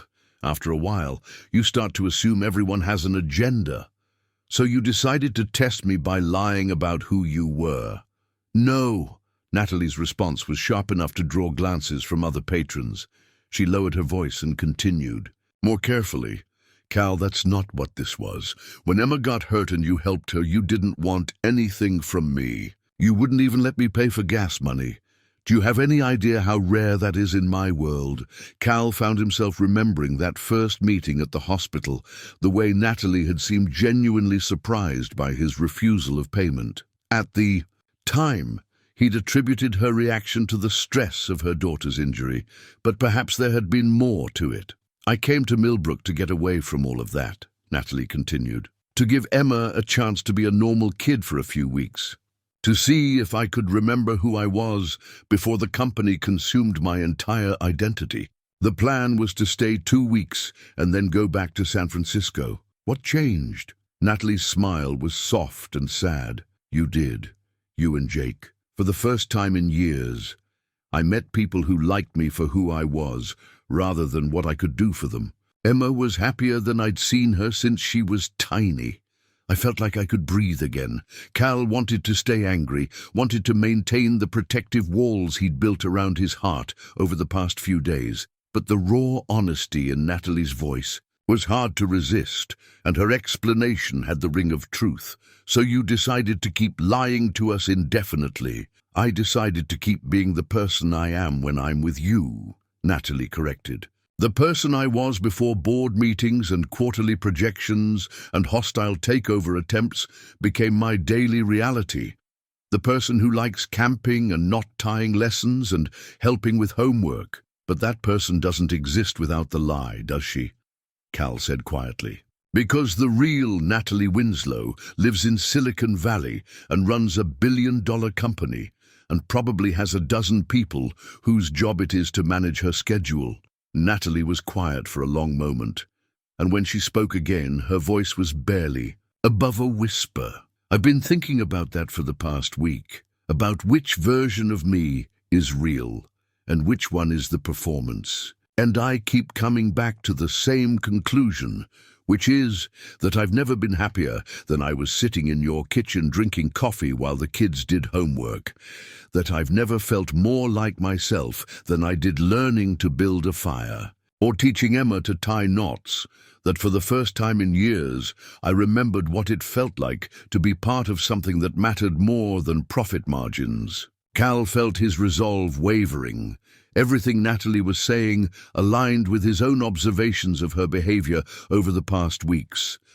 The woman who'd stayed up late helping Jake with a science project, who'd patiently answered Emma's endless questions. About beaver engineering, who'd fallen asleep in his chair after a successful sleepover. That woman had seemed genuinely content in ways that were hard to fake. "But you still lied to me," he said, though with less venom than before. "For weeks, every day, you let me believe you were someone you're not. I let you see who I really am when all the external pressure is stripped away," Natalie said. "The CEO thing, the money, the company, those are things I do, not who I am. But you're right that I should have told you sooner. I was going to that night by the campfire, but then the emergency call came and you turned back into the other Natalie," Cal finished. "The one who can commandeer helicopters and make billion-dollar decisions. The one who has responsibilities. To 8,000 employees and their families," Natalie said, with a flash of the steel that had probably made her successful in the corporate world. "The one who sometimes has to choose between what she wants and what she owes to other people." They sat in silence for several minutes, both lost in their own thoughts. Cal found himself thinking about his own transformation from firefighter to hardware store clerk, about the ways tragedy and responsibility had forced him to become someone different from who he'd been before. Maybe the distance between Natalie's two selves wasn't so different from his own experience of reinvention. "What happens now?" he asked finally. "I don't know," Natalie admitted. "I've been thinking about that too. About whether it's possible to build something real when the foundation is this complicated. What do you want to happen?" Natalie looked at him for a long moment, her green eyes reflecting the diner's harsh fluorescent lighting. "I want to find a way to be both versions of myself without having to choose between them. I want Emma to have the stable, happy childhood she deserves. And I want to see if what we started building together is strong enough to survive the truth about who I really am." Cal felt something shift in his chest, a loosening of the tight anger that had been his constant companion for the past week. He wasn't ready to trust completely, wasn't prepared to pretend that Natalie's deception hadn't hurt, but he was beginning to understand that the situation might be more complex than simple betrayal. "Jake's been asking about Emma every day," he said. "Emma's been asking about Jake too, and about you. She wants to know when we can go rock hunting again, and whether you'll teach her how to skip stones." "And what do you tell her?" "The grown-ups sometimes have to work through complicated problems before kids can have the fun parts of friendship." Cal almost smiled at that diplomatic explanation. "She accepts that? She's 8. She accepts it for now, but her patience has limits." They left the diner without any resolution beyond an agreement to continue talking. Cal drove home, feeling emotionally drained, but slightly less angry than he'd been that morning. Natalie's explanations hadn't excused her deception, but they'd provided context that made her choices more understandable, if not entirely forgivable. Over the weekend, Cal found himself thinking constantly about their conversation and what it might mean for their future. Jake, meanwhile, continued to ask daily about Emma's return, his disappointment growing more pronounced as the days passed without contact from his new friend. "Dad," Jake said on Sunday morning as they ate breakfast, "did we do something wrong? Is that why Emma and Natalie haven't called?" Cal looked at his son's worried face and felt his heart clench. Whatever he and Natalie ultimately decided about their relationship, Jake didn't deserve to lose his friendship with Emma over adult complications. "No, buddy, you didn't do anything wrong. Sometimes grown-ups have problems that don't have anything to do with kids, and it takes time to work them out. But they will work them out, right? Emma's my best friend now." Cal wished he could provide the reassurance Jake was looking for, But honesty seemed more important than false comfort. I hope so, sport. I really hope so. That afternoon, while Jake was playing at a neighbor's house, Cal found himself walking through Milbrook's small downtown, ending up at the park where he and Natalie had taken the children for their first official playdate. He sat on the bench where they'd talked about parenting and loss, remembering how natural their conversation had felt, how right it had seemed to share the burden of single parenthood with someone who understood its challenges. His phone buzzed with a text message from Natalie. Emma wants to know if she can call Jake tonight, just to talk about regular 8-year-old things. Would that be okay? Cal stared at the message for several minutes. Allowing the children to reconnect would signal that he was open to rebuilding their relationship, but it would also raise Jake's hopes about seeing Emma again soon. If things ultimately didn't work out between the adults, Jake would be disappointed all over again. But as he thought about his son's sad questions that morning, Cal realized that protecting Jake from potential future disappointment wasn't worth denying him present happiness. 8 o'clock, he texted back. Jake will be thrilled. Jake's excitement when Cal told him about the planned phone call was infectious, and Cal found himself smiling genuinely for the first time in days as his son planned topics of conversation and gathered items to show Emma through the phone's camera. That evening, listening to Jake's animated chatter with Emma about school projects and rock collections and plans for future adventures, Cal began to understand that some decisions were bigger than his own hurt feelings. Whatever happened between him and Natalie, their children had formed a bond that deserved protection and nurturing. The question was whether two adults who'd started their relationship with such fundamental dishonesty could find a way to build something lasting and true. Cal wasn't sure he knew the answer, but watching Jake's joy as he talked to his friend, he realized he was willing to try to find out. The real test would come when they had to figure out how to bridge the enormous gap between their two worlds, between his simple life in Milbrook and her complex existence in Silicon Valley. Because unless they could solve that puzzle, all the honesty and good intentions in the world wouldn't be enough to make their relationship work. The call came at 6:23 on Tuesday evening. Just as Cal and Jake were finishing dinner, Chief Morrison's voice on the other end of the line carried the kind of controlled urgency that immediately put Cal's emergency training on high alert. Cal, we have a missing child situation developing. 10-year-old girl, been gone since about 3 this afternoon. Her mother says she was upset about something and took off from Mountain View Lodge on foot. We've got teams organizing, but with the weather moving in. Cal looked out his kitchen window at the dark clouds that had been building all afternoon. The forecast called for a significant storm system, with the possibility of early snow at higher elevations. What's the child's name? Cal asked, though he had a sick feeling he already knew the answer. Emma Winslow. Mother says you know the family. Cal felt the blood drain from his face. I'll be there in 15 minutes. Dad? Jake looked up from his homework with concern. What's wrong? Emma's missing, Cal said, already reaching for his jacket and emergency gear. She wandered off from the lodge this afternoon, and they can't find her.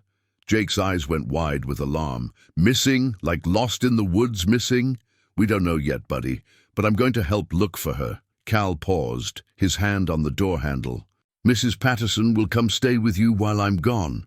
Can't I come help? I know all Emma's favorite places. Cal was about to automatically refuse when he realized Jake was right. He did know Emma's favorite places. Over their weeks of friendship, the children had explored much of the area around Milbrook, and Jake might have insights about where Emma would go that the adult search teams would miss. You can come to the command center, Cal decided, but you'll stay with the other volunteers, not out on the trails. Deal? The drive to Mountain View Lodge was tense, with Jake firing questions Cal couldn't answer and the radio crackling with updates from search teams that had already deployed. By the time they arrived, the lodge's main conference room had been transformed into a search and rescue command center, with maps covering every surface and volunteers checking in for assignments. Cal spotted Natalie immediately. She was standing near the largest map her face pale and drawn, wearing hiking gear that looked expensive but practical. When she saw Cal and Jake enter, relief flooded her expression. "Cal, thank God you're here," she said, crossing the room quickly. "They say you know these mountains better than anyone." "What happened?" Cal asked, his professional training pushing personal complications aside. "Tell me everything." Natalie's composure cracked slightly as she explained. "We had an argument this morning about going back to California, about her school, about our life there. She's been so happy here, and when I told her we needed to go home next week, she got upset, more upset than I've ever seen her." "What did she say?" "That she didn't want to leave, that Milbrook was her real home now, that she wished she could stay with you and Jake forever." Natalie's voice broke on the last words. "I tried to explain that our life is in California, that my work is there, that we can't just abandon everything we've built. She said she understood why I had to go back, but that she was old enough to make her own choices." Cal could picture the scene. Emma's stubborn determination meeting Natalie's practical concerns in a collision that neither of them had been prepared to handle diplomatically. "Where was she when you last saw her?" "In her room after lunch, supposedly. Reading. When I went to check on her around 3, she was gone. Her jacket is missing and her small hiking pack and—" Natalie paused, looking embarrassed. "The rope you taught her to use for knots, she took that too." Jake tugged on Cal's sleeve. "Dad, I know where she went." Cal crouched down to Jake's level. "Where, buddy?" "The secret cave. Remember, the one we found last weekend when we were exploring near Eagle Point. Emma said it was the perfect hideout because you can see the whole valley, but nobody can see you." Cal felt his stomach clench. Eagle Point was a beautiful but challenging hike, involving several stream crossings and some moderately technical terrain. For an experienced adult hiker, it was a pleasant day trip. For a 10-year-old alone, especially with weather moving in, it could be deadly. "How far is Eagle Point?" Chief Morrison asked, overhearing the conversation. "About 4 miles from here. But it's not an easy 4 miles, Cal said, moving to the topographic map. "See this section here? The trail crosses Cascade Creek 3 times, and with the rain that's been forecast, those crossings could become dangerous quickly. We have teams heading that direction already," Morrison said, "but they're moving slowly because of the terrain." Cal studied the map, his mind automatically calculating distances, terrain difficulties, and the time that had elapsed since Emma's disappearance. She's been gone for over 3 hours. Even if she took her time and stopped to rest, she could have reached the cave by now. "What's the fastest route to get there?" Natalie asked, her voice tight with controlled panic. Cal traced a path on the map with his finger. "There's a service road that gets you within 1.5 miles of Eagle Point, but it's only accessible by 4-wheel drive. From there, it's a steep hike up, but much faster than the regular trail." "I know that road," one of the other volunteers said. "It's in pretty rough shape after the rain we had last week." "My truck can handle it," Cal said. "Chief, I'd like to take a small team up the service road while the other groups continue on the main trails. If Emma's at the cave, we can reach her faster than anyone else." Morrison nodded. "Take whoever you need. Radio check every 15 minutes. Cal was gathering his gear when Natalie appeared at his side. "I'm coming with you." "Natalie, that's not a good idea. The terrain is going to be challenging and she's my daughter," Natalie said with steel in her voice. "I'm not sitting here while other people look for her." Cal looked at her hiking gear, remembering her competence during their camping trip, and her claims about extensive outdoor experience. "Can you handle a steep, potentially dangerous hike in deteriorating weather?" "I can handle whatever I have to handle to find Emma." "Dad," Jake interrupted, "what about me?" Cal looked at his son's worried face and felt torn. Jake's local knowledge could be valuable, but taking an 8-year-old on what might become a dangerous rescue mission violated every parental instinct he possessed. "You need to stay here, buddy. Help coordinate with the other search teams and be ready to guide them to the right places when we radio back with information." Jake looked disappointed but nodded seriously. "Find her, Dad. Emma's counting on you." 20 minutes later, Cal was navigating his truck up a rutted service road that seemed to grow more treacherous with each passing mile. Natalie sat in the passenger seat, checking their GPS coordinates against the topographic map, while two other volunteers, Tom Miller and a local park ranger named Sarah Chen, occupied the back seats. The weather was deteriorating rapidly. What had started as light drizzle was becoming steady rain, and the temperature was dropping noticeably as they gained elevation. Through the truck's windshield, Cal could see clouds settling over the higher peaks in a way that suggested snow wasn't far behind. "How much farther?"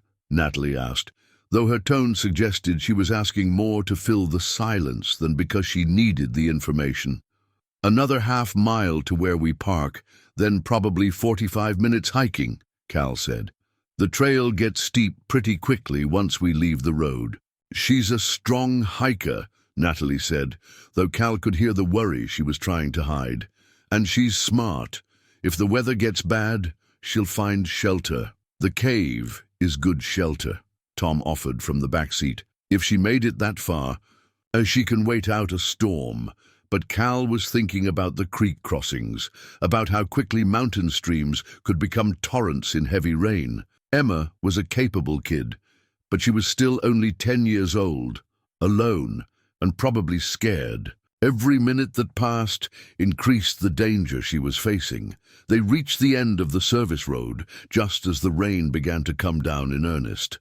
Cal parked the truck and distributed emergency gear, extra flashlights, emergency blankets, first aid supplies, and waterproof communication equipment.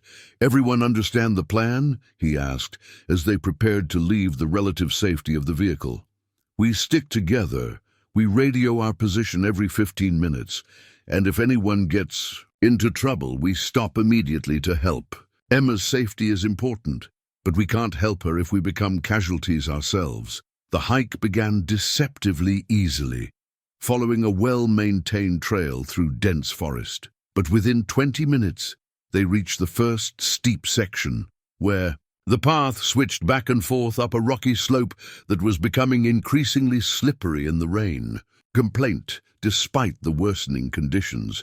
Whatever her background with outdoor activities, she clearly had the skills to back up her claims. They were about halfway to Eagle Point when Sarah Chen's radio crackled with an update from the command. "Center, Search Team Alpha, this is base. We've had contact with one of our other teams. They found signs that the missing child crossed Cascade Creek at the lower ford approximately 2 hours ago. Footprints heading uphill toward your location." Cal felt a mixture of relief and renewed urgency. Emma had made it across the creek safely, which meant she was probably at the cave. But it also meant she was definitely alone on the mountain as the weather continued to deteriorate. "Base, this is Team Alpha," Cal radioed back. "We copy the update. Estimate 20 more minutes to the cave location. We'll radio when we have visual confirmation." The final approach to Eagle Point was the most challenging yet. The trail disappeared entirely in places, requiring them to navigate by landmarks and GPS coordinates across terrain that was becoming treacherous in the rain. Cal found himself thinking about Emma making this same climb alone, and his admiration for her courage was tempered by fear for her safety. "There," Natalie said suddenly, pointing ahead through the rain and mist. "I can see the rock formation Jake described." Indeed, the distinctive granite outcropping that marked Eagle Point was visible through the trees, along with the dark opening of the cave where Emma had apparently taken shelter. "Emma!" Natalie called out, her voice carrying clearly in the mountain air. "Emma, it's Mom, we're here." They waited for a response that didn't come. Cal felt a chill that had nothing to do with the dropping temperature. "She should have heard that," he said quietly. They covered the final 100 yards to the cave entrance quickly, calling Emma's name repeatedly. But when they reached the shelter where Emma should have been waiting, they found only silence and the cold reality that their search was far from over. The cave held evidence that Emma had been there: a granola bar wrapper, the distinctive pattern of her hiking boot prints in the sandy floor, and most tellingly, several pieces of rope arranged in the knots Cal had taught her. But Emma herself was nowhere to be found. "She was here," Natalie said, kneeling to examine the rope configurations. "These are the knots you showed her. But why would she leave?" Cal was studying the cave entrance, his trained eye reading the story the signs told. "Look at the way the rope is arranged. It's not random. She tied it to this rock outcropping like she was rappelling down." Tom Miller joined him at the cave mouth, peering over the edge into the mist and rain. "That's a 30-foot drop at least. Why would a 10-year-old try to climb down there?" Cal's stomach clenched as he realized what might have happened. The storm. She came here for shelter, but when the rain started getting heavy, she might have seen water rising in the valley below and decided to try to get down to lower ground. Or she heard us calling and tried to climb down to meet us, Sarah Chen added grimly. The implication hung in the air like a physical weight. If Emma had attempted to rappel down the cliff face using the techniques Cal had taught her, and something had gone wrong. "Base, this is Team Alpha," Cal radioed with forced calm. "We found evidence that the subject was at the cave location, but is no longer there. We need additional teams to search the base of Eagle Point Cliff face immediately. Copy, Team Alpha." "How do you want to proceed?" Cal looked at the steep, slippery descent that would be required to reach the bottom of the cliff. In good weather, it would be challenging but manageable for experienced hikers. In the current conditions, it was bordering on dangerous. "We're going down," he said. "Send backup teams with technical rescue gear to our location as soon as possible." "Cal," Natalie said quietly, "if she fell—" "We don't know that she fell," Cal interrupted, though his own thoughts were running in the same dark direction. "She's smart, she's resourceful, and we taught her well. Let's assume she made it down safely and is looking for shelter." The descent was treacherous. They moved in single file, with Cal leading and constantly testing handholds and footholds for stability. The rain had made every surface slippery, and loose rocks threatened to send them tumbling with each step. Halfway down, Tom Miller's foot slipped on a wet ledge, and only Sarah Chen's quick reflexes prevented him from falling. "Maybe I should wait here," he suggested, breathing hard from the adrenaline spike. "Good idea," Cal agreed. "Stay here and guide the backup teams when they arrive." Cal and Natalie continued alone, their progress slowing as the terrain became more challenging. Cal found himself acutely aware of Natalie beside him, noting her careful movements and steady nerves, despite what had to be overwhelming fear for her daughter. "Natalie," he said during a brief rest on a small ledge, "I want you to know that whatever happens down there, whatever we find, you've been a good mother to Emma, the best." "Don't," Natalie said sharply. "Don't talk like we're going to find something terrible." "I'm not giving up hope," Cal said. "But I've done enough search and rescue to know that we need to be prepared for—" "No!" Natalie's voice was steel. "Emma is alive. She's waiting for us to find her, and we're going to bring her home safe. That's the only outcome I'm willing to accept." Cal looked at her rain-soaked face, at the fierce determination in her green eyes, and felt something shift in his chest. This was the real Natalie Winslow. Not the polished CEO or the careful woman playing at normal life, but a mother who would move mountains to protect her child. They reached the bottom of the cliff as the rain began to turn to sleet, making their search even more urgent. The base of Eagle Point was a tumbled maze of boulders and fallen trees, with numerous hiding places where an injured child might take shelter. "Emma!" Natalie called, her voice echoing off the rock walls. "Emma, we're here! It's Mom and Cal!" They spread out to search systematically, checking every crevice and overhang large enough to shelter a 10-year-old. Cal's flashlight beam swept across wet stone and dripping vegetation, looking for any sign of Emma's presence. It was Natalie who found her. "Cal, over here! I found her!" Cal crashed through the underbrush toward Natalie's voice, arriving to find Emma huddled in a small cave formed by 3 large boulders. The girl was conscious but clearly in pain, her right ankle swollen and her hiking clothes soaked through. "Emma!" Natalie was already beside her daughter, pulling off her own jacket to wrap around the shivering child. "Sweetheart, are you okay?" Mom? Emma's voice was weak but alert. I'm sorry I ran away. I got scared when the rain started and I tried to climb down like Cal taught me, but I slipped and hurt my ankle. Cal knelt beside them, his hands automatically beginning the assessment patterns he'd learned years ago. Emma's ankle was definitely injured, possibly broken, but she was alert, responsive, and didn't appear to have any other serious trauma. You did good, Emma, he said, checking her pulse and breathing. You found shelter, you stayed calm, and you waited for help. That's exactly what you were supposed to do.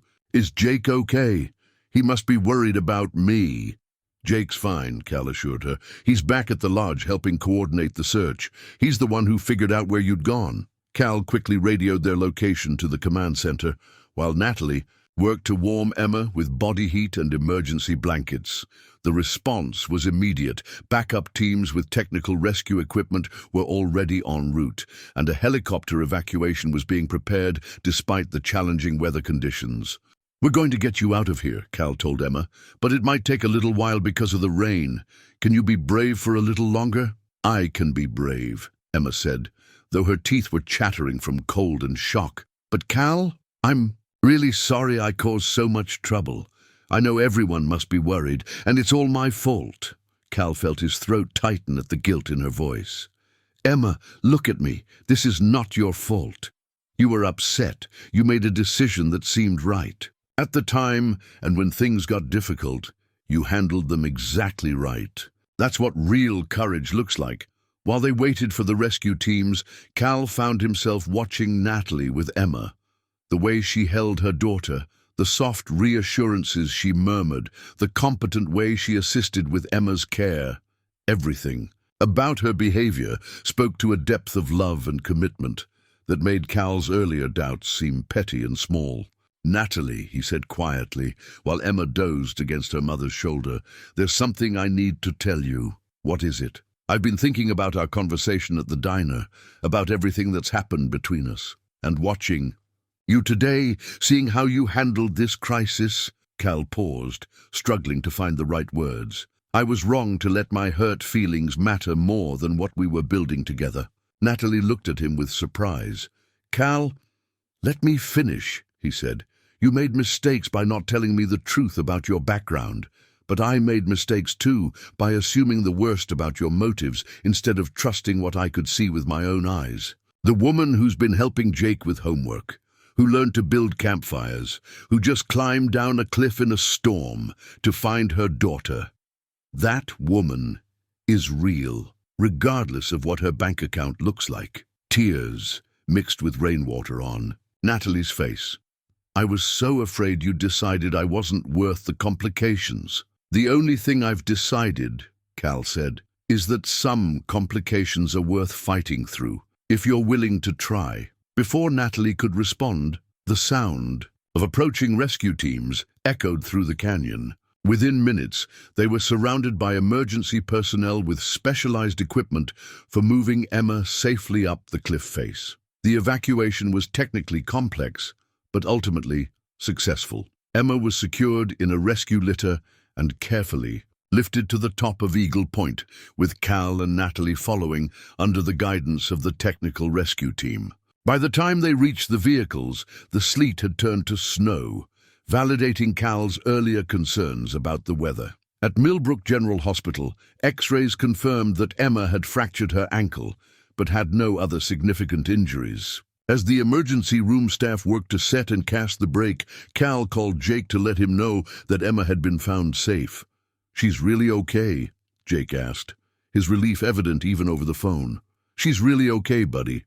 Hurt her ankle, but she's going to be fine. They'll probably release her tomorrow.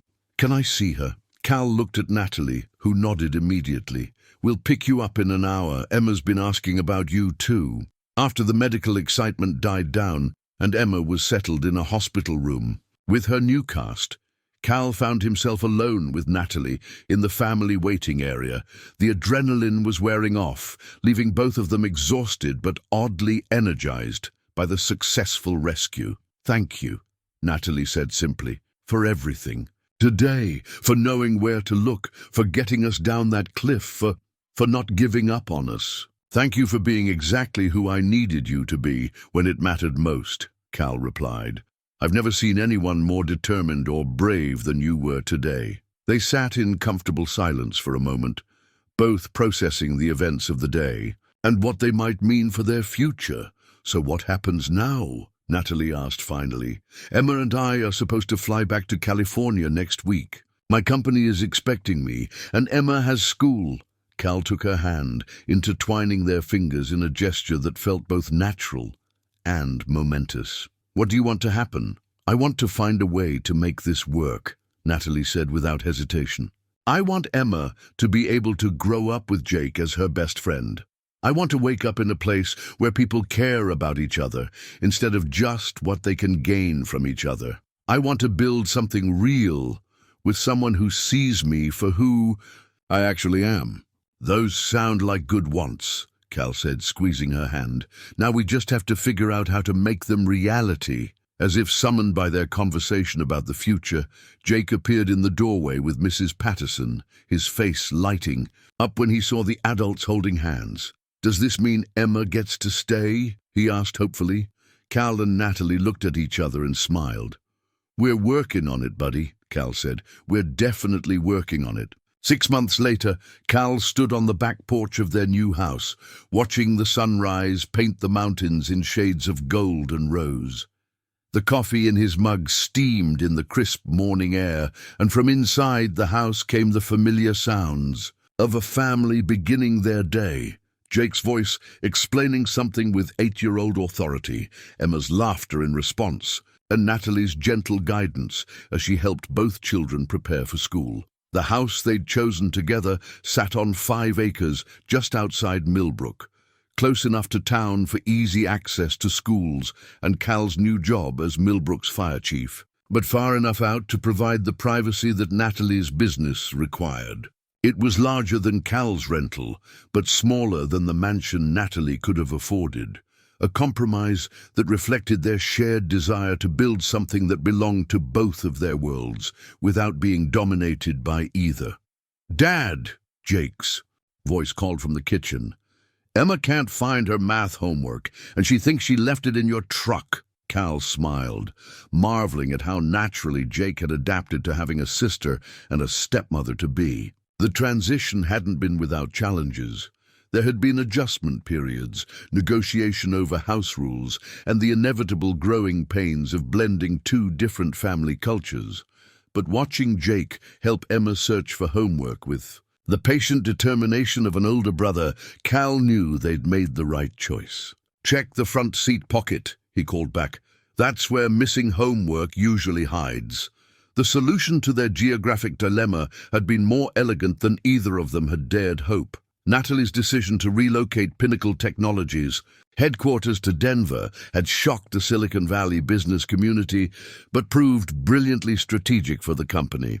The move had allowed them to tap into Colorado's growing tech talent pool while dramatically reducing operational costs, and Natalie's leadership during the transition had only enhanced her reputation as an innovative CEO. More importantly, for their family, the relocation meant that Natalie could maintain her professional responsibilities while building the life she'd discovered she wanted in Colorado. She worked from a home office 3 days a week and commuted to Denver twice a week, a schedule that provided the flexibility both her business and her family needed. Cal's return to emergency services had been equally satisfying. When Milbrook's aging fire chief announced his retirement, the town council had offered Cal the position with the kind of enthusiasm that made it clear his reputation had preceded him. The job allowed him to use his skills and experience while staying close to home,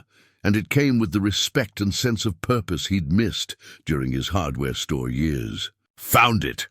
Emma's triumphant voice drifted from the house, followed by Jake's satisfied declaration that he'd known it would be in the truck all along. Cal finished his coffee and headed inside to find organized chaos in the kitchen. Natalie stood at the counter packing lunches with the efficiency of someone who'd mastered the morning routine, while Jake and Emma gathered their school supplies with the kind of sibling cooperation that had taken months to develop.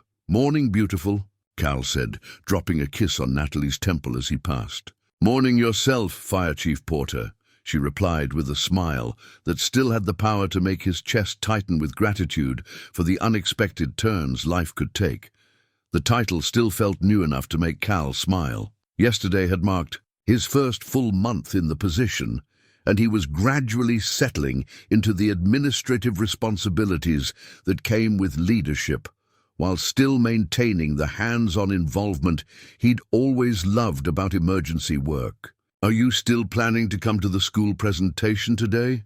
Emma asked, adjusting the straps of her backpack with the careful attention to detail she'd inherited from her mother. "Wouldn't miss it," Cal assured her. Emma's class was presenting their community helpers project, and she'd chosen to focus on search and rescue operations, a subject she could speak about with the authority of personal experience. "And you'll wear your uniform," Jake added hopefully. His pride in Cal's new position was evident in the way he'd told everyone at school about his dad's promotion to fire chief.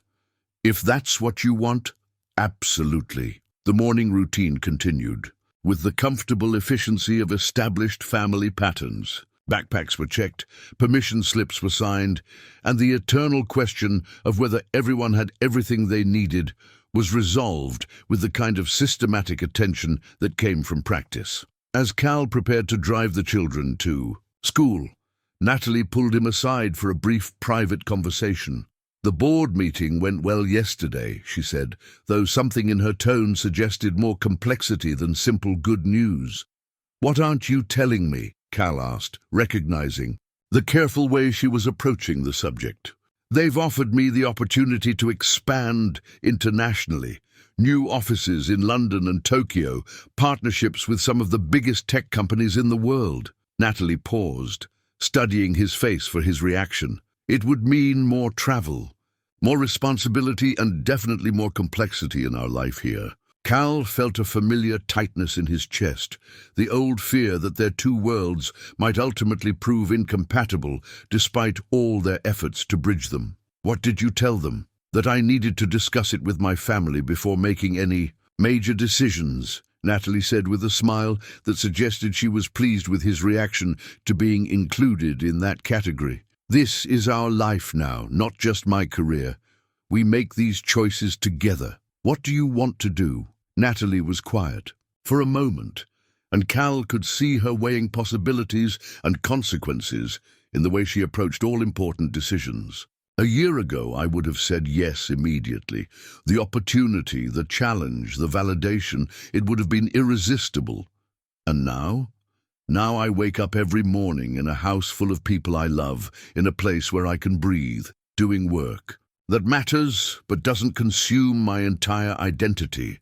Natalie reached up to straighten Cal's collar, a gesture that had become habitual and intimate. "Now I understand the difference between success and fulfillment.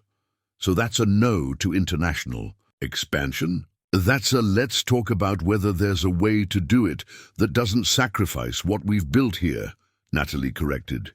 "Maybe there's a middle path that none of us have thought of yet." Cal kissed her forehead, marveling again at her ability to find creative solutions to seemingly impossible problems.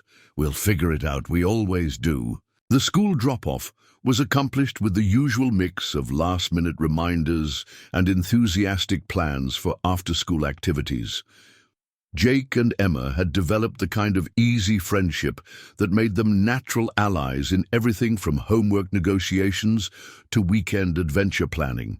And watching them walk into school together never failed to make Cal grateful for the chain of events that had brought their families together. On the drive back home, Cal found himself thinking about the changes the past 6 months had brought to all their lives. Jake had blossomed into a confident, outgoing child whose natural leadership abilities were finally finding outlets in school projects and friendships. Emma had traded her expensive private school for Milbrook Elementary's more personal environment, and the change had brought out an adventurous spirit that had been suppressed by the pressure to excel in academic competition. And Natalie had found ways to be both the successful businesswoman she'd always been and the hands-on mother she'd always wanted to be, without sacrificing either identity to maintain the other. Back at the house, Cal and Natalie settled into their respective home offices for the morning work routine. Cal's position as fire chief required significant administrative time, budget planning, personnel management, and coordination with other emergency services. But it also allowed him the flexibility to work from home when he wasn't needed at the station. Through his office window, he could see Natalie in her own workspace, animated in conversation with someone on her computer screen, her expression carrying the focused intensity he'd learned to associate with complex business negotiations. Even after months of living together, he was still occasionally amazed by her professional competence and the casual way she wielded authority over multi-million-dollar decisions. At noon, they met in the kitchen for lunch and the daily check-in that had become an important part of their relationship maintenance. "How's your morning going?" Natalie asked, settling into the chair across from him with a sandwich and a stack of papers that suggested her own morning had been productive. "Good.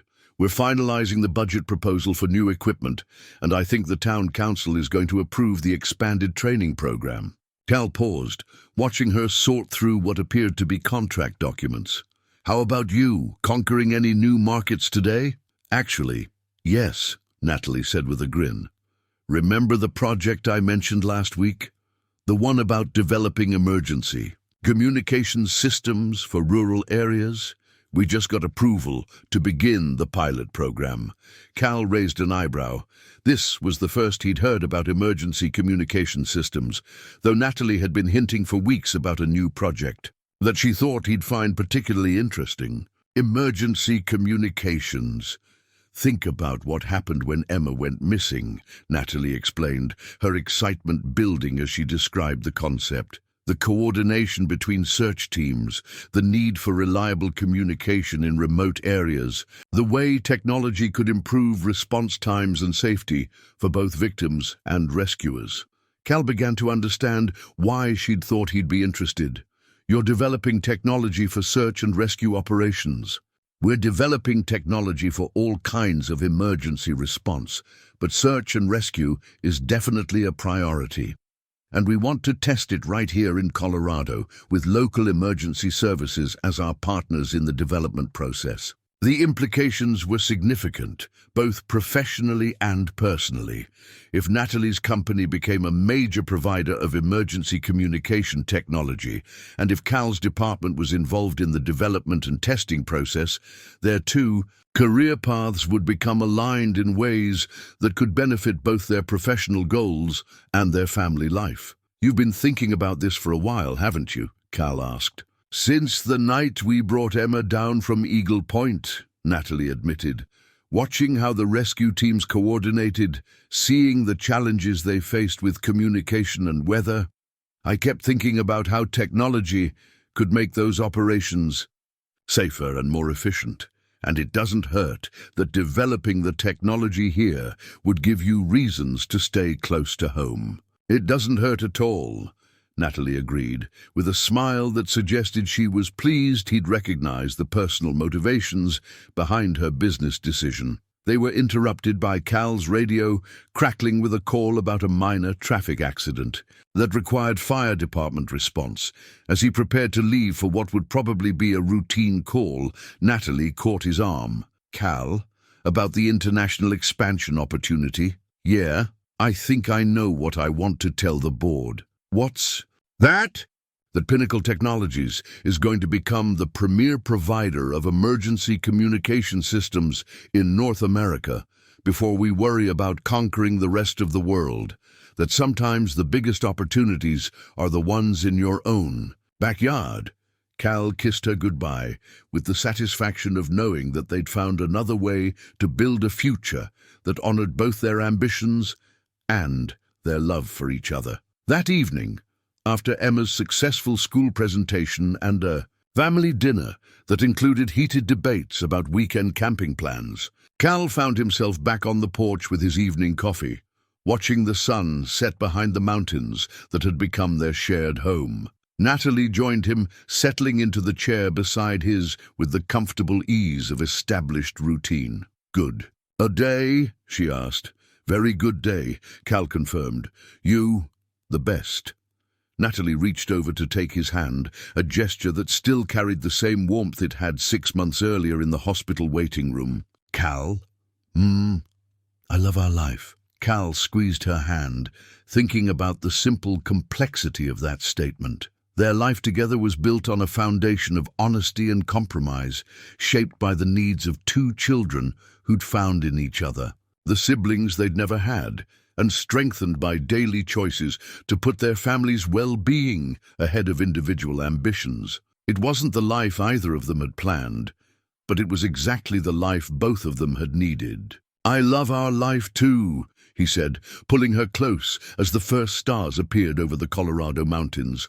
"All of it." From inside the house came the sound of Jake and Emma debating the merits of different camping destinations, their voices carrying the easy familiarity of siblings who'd grown up together rather than children who'd met just months before. It was the sound of family in all its complicated, imperfect, absolutely essential glory. And as Cal and Natalie sat together in the gathering darkness, planning their shared future and listening to their children plan adventures, neither of them could imagine wanting to be anywhere else.